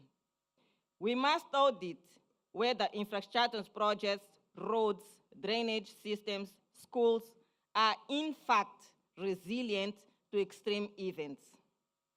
The role of scrutiny is crucial to ensure that funds reach the local level where the battle for resilience is won or lost. Ladies and gentlemen, in coordination with the National Institute for Disasters Management, the Parliament of Mozambique ensures that urban resilience is not just a technical issue, but also a legal and budgetary obligation. The specialized parliamentary committee oversees the use of funds allocated to risk mitigation and the observance of resilient construction standards, such as those approved for schools and public infrastructures. Finally, urban resilience is not a cost, it is an investment in sustainable development. In the NAN area, we have the opportunity to build cities that not only survive shocks, but also thrive in the face of them. I call on my colleagues, distinguished members of Parliament, to make climate resilience an absolute priority. The future of our cities and the tomorrow of our generations depend on the boldness and responsibility of our parliamentary actions today. Our solidarity with all our sisters and brothers who seek for peace. Let's share best practice on climate resilience. The future depends on the today decisions. Thank you very much for the attention paid to Mozambique delegation. It's our first time here, and we are very glad because last year, Mozambican Parliament approved the national representation of the non-aligned movement, and we are here for the first time. We are very glad, and congratulations to all. Thank you. Thank you very much, Madam Salaman, and we hope that you will participate every time. We will, and welcome. We'll be very glad to have you. Thank you. And the next speaker, ladies and gentlemen, is Sorry, the Mr. stuff is for you, sorry, ma'am. Okay. Thank you. Yes. Yeah, please. Maybe this way. Yeah. Okay. Thank you. Thank you. Thank you. Thank you very much. Thank you. Thank you. Ladies and gentlemen, the next speaker is Mr. Ahmed Khoury, member of the Federal National Council of the United Arab Emirates. Mr. Khoury, the floor is yours.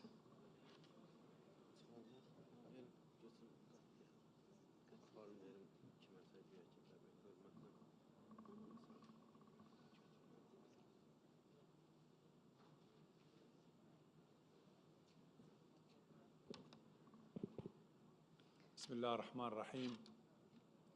معالي الرئيسة، أصحاب المعالي والسعادة، السلام عليكم ورحمة الله وبركاته.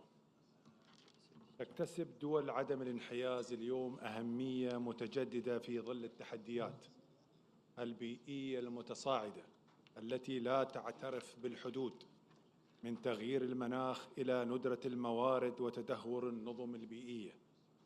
في هذا السياق يبرز دور هذه الدول كصوت جماعي داعم لتعزيز التعاون الدولي العادل ونقل التكنولوجيا وتمكين الدول النامية من مواجهة التحديات البيئية بما يحقق التنمية المستدامة ويحفظ حقوق الأجيال القادمة. في الوقت ذاته فإن حماية البيئة لا يمكن أن تنفصل عن مبدأ أساسي في النظام الدولي، وهو احترام سيادة الدول وعدم التدخل في شؤونها الداخلية، فلكل دولة الحق في إدارة مواردها الطبيعية وفق أولوياتها الوطنية، وبما يتماشى مع التزاماتها الدولية دون فرض إملاءات أو ضغوط خارجية. إن التوازن بين العمل البيئي المشترك واحترام السيادة الوطنية وعدم الاعتداء عليها والتدخل في شؤونها هو أساس لضمان استجابة دولية فعالة وعادلة تعزز الاستقرار وتحقق التنمية للجميع. شكرا والسلام عليكم ورحمة الله وبركاته. Mr. Hori, thank you very much for your statement. Ladies and gentlemen, the next speaker is Mr. Tavanda Karikoga, member of the National Assembly of Zimbabwe. Mr. Karikoga, the floor is yours.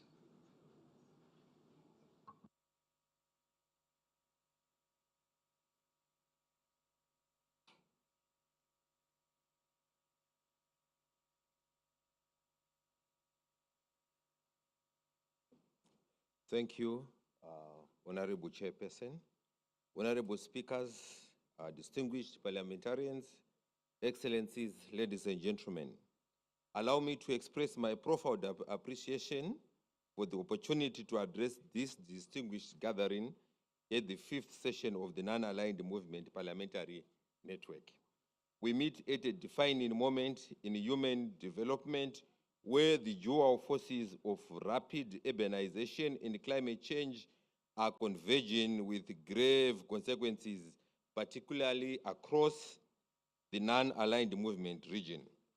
Our cities are rapidly growing, yet this growth exposes us to climate shocks that threaten infrastructure, livelihoods, and the very sustainability of our economies. I stand before you today not only to partake in global discourse, but to share Zimbabwe's experience, challenges, and commitments in advancing climate-resilient urbanization, a pressing and localized issue that demands our urgent attention.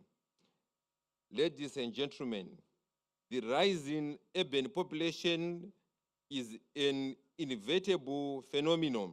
However, its trajectory must be carefully managed, whether this process becomes a pathway to prosperity or a catalyst for risk hinges upon the effectiveness of our planning.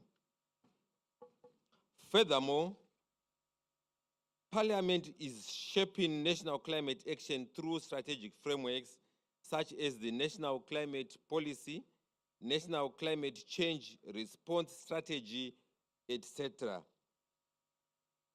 Please allow me, in conclusion, through our parliamentary budget oversight, our parliament is giving priority in investment in resilient infrastructure. Essentially, the parliament is ensuring that Zimbabwe's urban growth is not only regulated, but resilient, sustainable, and prepared for future challenges. I thank you.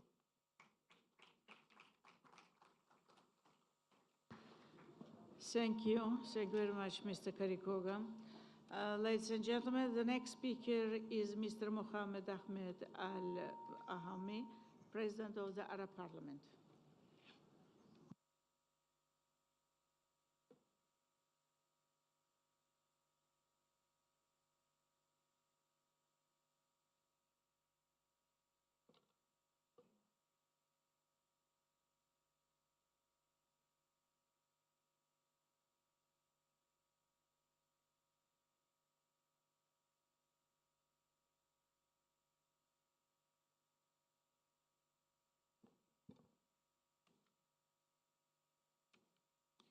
بسم الله الرحمن الرحيم. معالي السيدة صاحبة غفروفة رئيسة الشبكة البرلمانية لحركة عدم الانحياز، رئيسة الجمعية الوطنية لجمهورية أذربيجان، أصحاب المعالي رؤساء البرلمانات ورؤساء الوفود البرلمانية، الحضور الكريم، السلام عليكم ورحمة الله وبركاته. يطيب لي أن أعبر عن سعادتي البالغة للمشاركة في المؤتمر الخامس للشبكة البرلمانية لحركة عدم الانحياز. كما يطيب لي في مستهل كلمتي أن أتوجه بخالص الشكر وعظيم التقدير إلى أعضاء الشبكة الموقرين على قرارهم الكريم بمنح البرلمان العربي صفة مراقب لدي الشبكة، وهو قرار نعتز به كثيرا ويعكس الثقة في دور البرلمان العربي الذي حرص على المشاركة الفاعلة في كافة مؤتمرات الشبكة منذ الاجتماع التأسيسي لها في مدريد وصولا إلى اجتماعنا اليوم في اسطنبول. وبشكل خاص أتوجه بخالص الشكر والتقدير إلى معالي السيدة صاحبة غفروفة رئيسة الشبكة على اهتمامها وجهودها المخلصة في دعم حصول البرلمان العربي على صفة مراقب لدي الشبكة. كما أنتهز هذه الفرصة لأشيد بقيادتها الحكيمة ورؤيتها الثاقبة منذ مبادراتها بإطلاق هذه الشبكة، وما بذلته من جهود حثيثة لتعزيز دورها على المستوى الدولي وضمان انتظام انعقاد مؤتمراتها حتى وصلنا اليوم إلى خطوة مهمة تتعلق بإنشاء مقر دائم للشبكة، وهو إنجاز يعكس تطورا مؤسسيا نوعيا ما كان ليتحقق لولا الجهود المخلصة لمعالي صاحبة غفروفة. فباسم البرلمان العربي أتوجه إلى معاليها بخالص الشكر والتقدير على كافة هذه الجهود المخلصة. أصحاب المعالي والسعادة، يناقش اجتماعنا اليوم موضوع بالغ الأهمية، وهو دور البرلمانات في ضمان التحضر القادر على الصمود أمام تغير المناخ، وهو موضوع لم يعد خياراً بل أصبح ضرورة ملحة تفرضها التحديات المتسارعة التي تواجه مدننا كافة، وتفرض علينا تعزيز الأطر التشريعية التي تدمج اعتبارات تغير المناخ في التخطيط العمراني. ولن أطيل كثيرا في هذا الموضوع لأننا نؤيد كل ما جاء في مشروع الإعلان الذي تم اعتماده في بداية الاجتماع، ونراه يقدم رؤية برلمانية شاملة تجاه هذا الموضوع الحيوي. وفي الحقيقة أود أن أستغل فرصة المشاركة في هذا الحشد البرلماني الدولي المهم لأتحدث سريعا عن تطور بالغ الخطورة يتمثل في إقدام برلمان الاحتلال الإسرائيلي على إقرار تشريع عنصري يجيز إعدام الأسرى الفلسطينيين في انتهاك صارخ لكل قواعد القانون الدولي الإنساني والمواثيق الدولية ذات الصلة.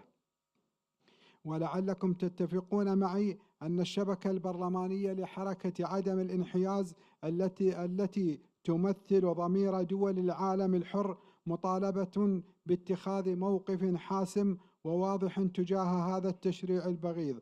وأعتقد أن أقل ما يمكن أن نقدمه اليوم هو إصدار بيان رسمي يتم إدراجه ضمن الوثائق الصادرة عن هذا المؤتمر، ويتضمن إدانة صريحة ورفضا قاطعا لهذا القانون، مع الدعوة إلى حشد الجهود الدولية لضمان عدم تنفيذه. ولضيق الوقت المتاح أقترح إذا رأيتم ذلك مناسبا تفويض رئاسة الشبكة أو تكليف عضو أو عضوين من أعضائها بصياغة هذا البيان وإصداره باسم الشبكة، بما يعكس موقفا جماعيا موحدا يرقى إلى مستوى خطورة هذا التطور. شكرا لكم، شكرا لمعالي الرئيسة، والسلام عليكم ورحمة الله وبركاته.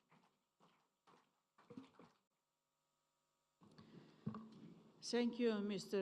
Aliamahe, for your statement. And from today, you are an observer in our network. I congratulate you again. The next speaker, ladies and gentlemen, Mr. Ramil Hassan, the Secretary General of the Parliamentary Assembly of Turkic State. Mr. Ramil Hassan, the floor is yours, please. Buyurun.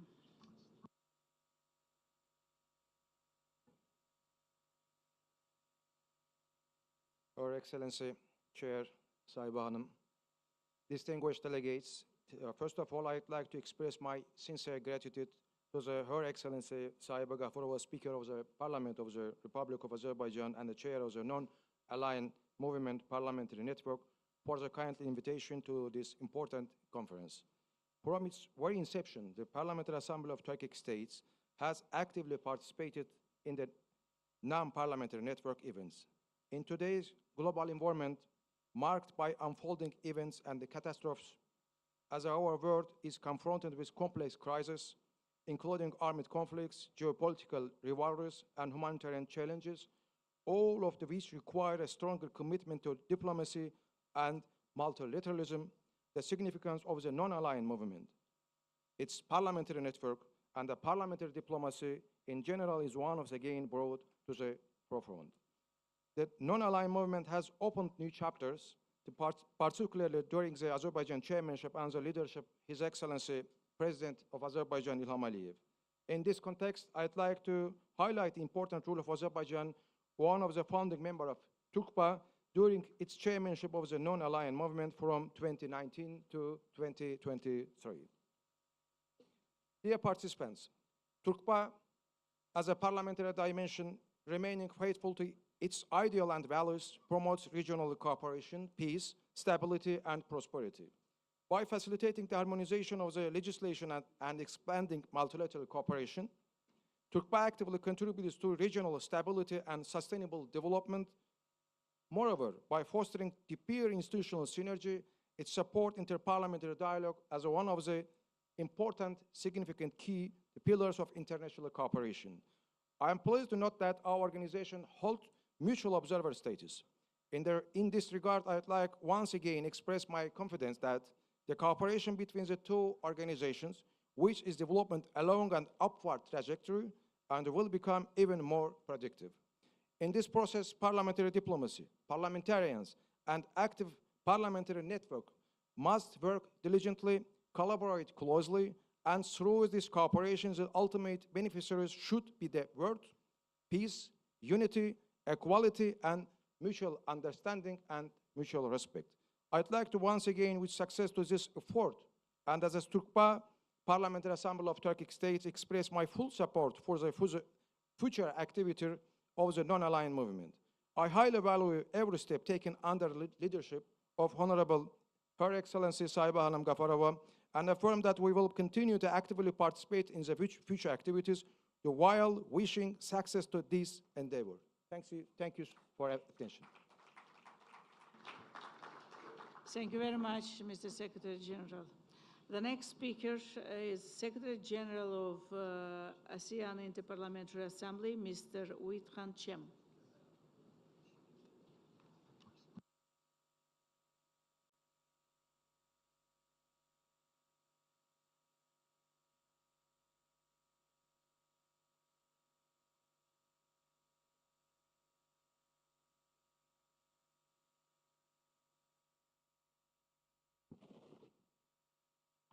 Her Excellency Ms.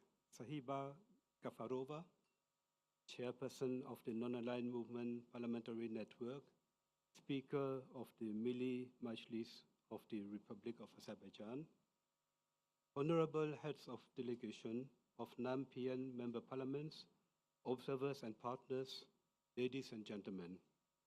Allow me to express my high appreciation to non-PN for convening this timely conference and for its continued commitment to strengthening parliamentary cooperation under the theme, the role of parliaments in ensuring climate-resilient urbanization in the NAM era. It invites us to reflect on how to ensure that our cities and communities remain livable, equitable, and resilient among growing climate pressures and an increasingly uncertain global environment. In many ways, the NAM era lives with us today in renewed form. Developing countries continue to strive to navigate amidst a complex global landscape marked by sharp geopolitical rivalries, economic volatility, and bare exposure to global shocks. In this context, the continued relevance of the non-aligned movement lies in the enduring principles rooted in the spirit of the 1955 Bandung Conference and the 5 principles of peaceful coexistence, which uphold respect for sovereignty and development through dialogue, mutual respect, and multilateral cooperation. For ASEAN, these principles are reflected in the Treaty of Amity and Cooperation in Southeast Asia, TAC, whose 50 years anniversary we commemorate this year.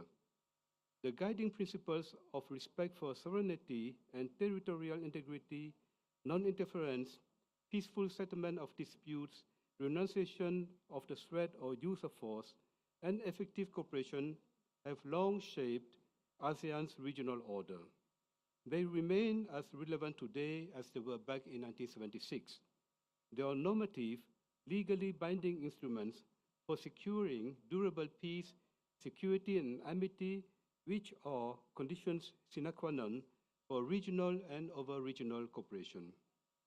This is especially important in the context of climate change resulting in heat waves, flash floods, and large-scale inundation, increased violent storms, severe droughts, and other natural, but mostly man-made catastrophes.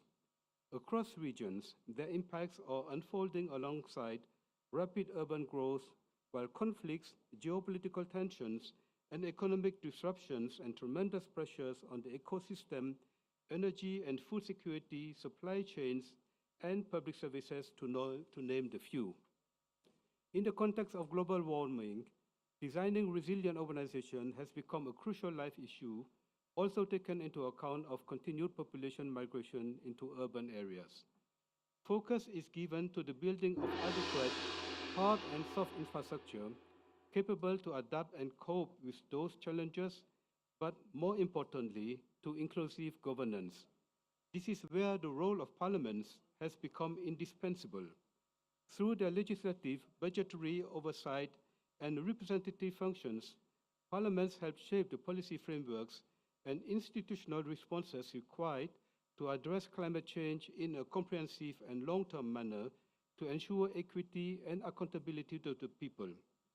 Southeast Asia remains one of the most vulnerable parts of the world to climate impacts, particularly in densely populated coastal areas and urban areas. As the legislative side of ASEAN, IPA plays a complementary role in advancing parliamentary diplomacy and legislative oversight on climate governance. Most recently, in February 2026, IPA launched its Capacity Development Program on climate change for member parliaments aimed at strengthening parliamentary capacity and engagement on climate-related challenges.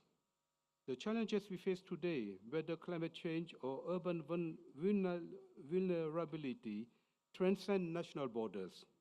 They require collective responses based on rule-based multilateralism, equity, mutual respect, and shared responsibility.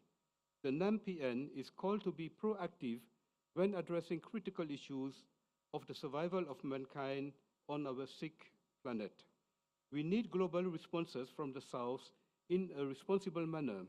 It is essential that parliaments continue to act with foresight and responsibility, ensuring that urban development is not only resilient to climate risk, but also people-centered and equitable while upholding shared prosperity and security, long-term social harmony. Thank you.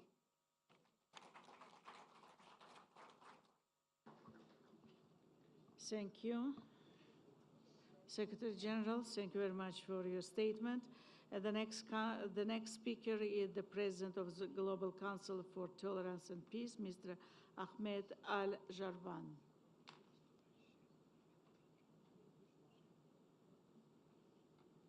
Mr. Al-Jarvan is not here, as I say. Okay, the next speaker is the President Emeritus of the Parliamentary Assembly of the Mediterranean, Mr. Karim Darwish.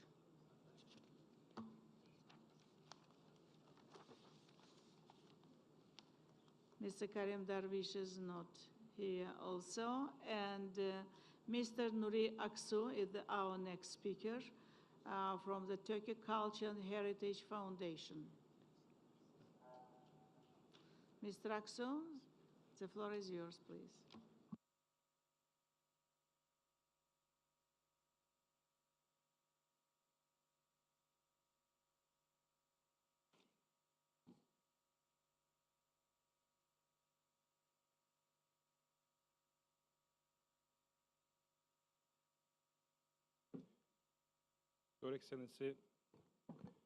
Your Excellency, Mrs. Sahiba Gafarova, Chairwoman of the Non-Aligned Movement Parliamentary Network, Speaker of the Milli Meclis of the Republic of Azerbaijan, Honorable Speakers of Parliament, Honorable distinguished guests.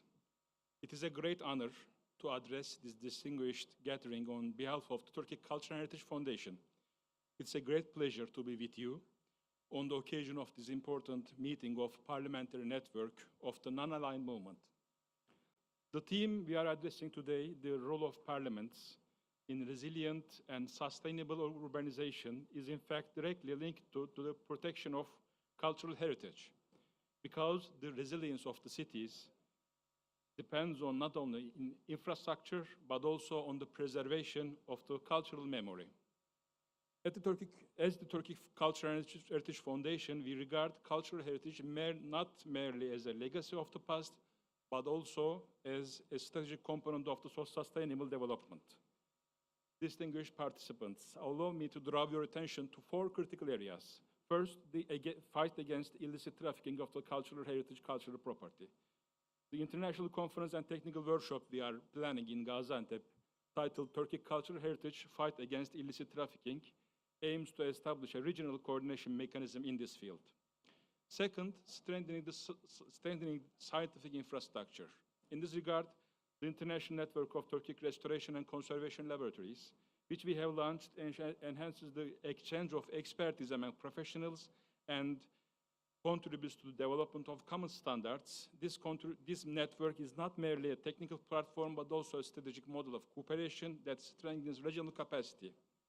Third, harmonization of legislation. It is of great importance to bring different national legal frameworks on cultural heritage protection across the Turkic world closer together with a common understanding.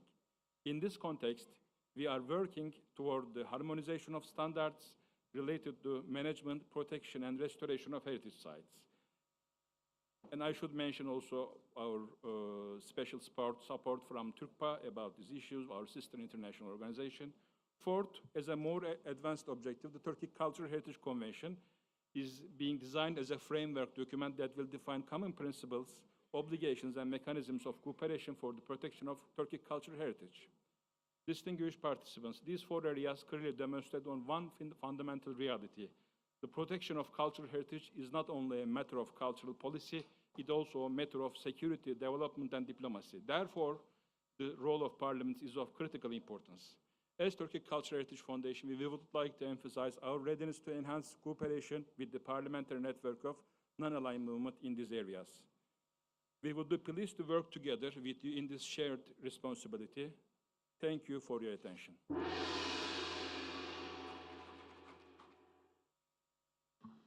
Thank you very much, Mr. Aksu. Dear colleagues, it was the last speaker in our list of speakers, and next item of our agenda is any other business. Are there any other matters for consideration?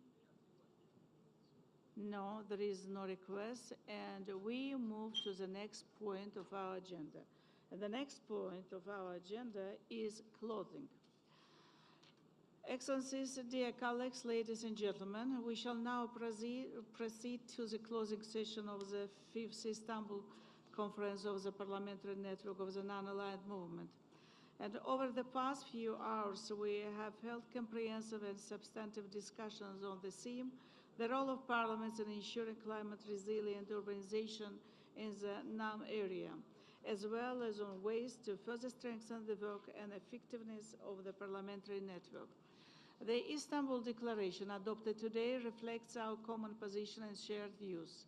The decision on the establishment of the headquarters of the Non-Aligned Movement Parliamentary Network will greatly enhance our interparliamentary coordination and dialogue. As we conclude this conference, I would like to express my sincere appreciation to all delegations, speakers, and participants for their active engagement and valuable contributions throughout our deliberations. And I hereby declare the 5th Istanbul Conference of the Parliamentary Network of the Non-Aligned Movement closed.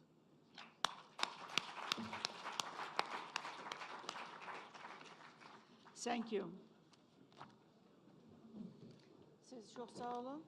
Siz Bize sağ de olun destek efendim. oldunuz ve Estağfurullah. buradaki burada olmağı çok memnunum ben için. Çok sağ olun.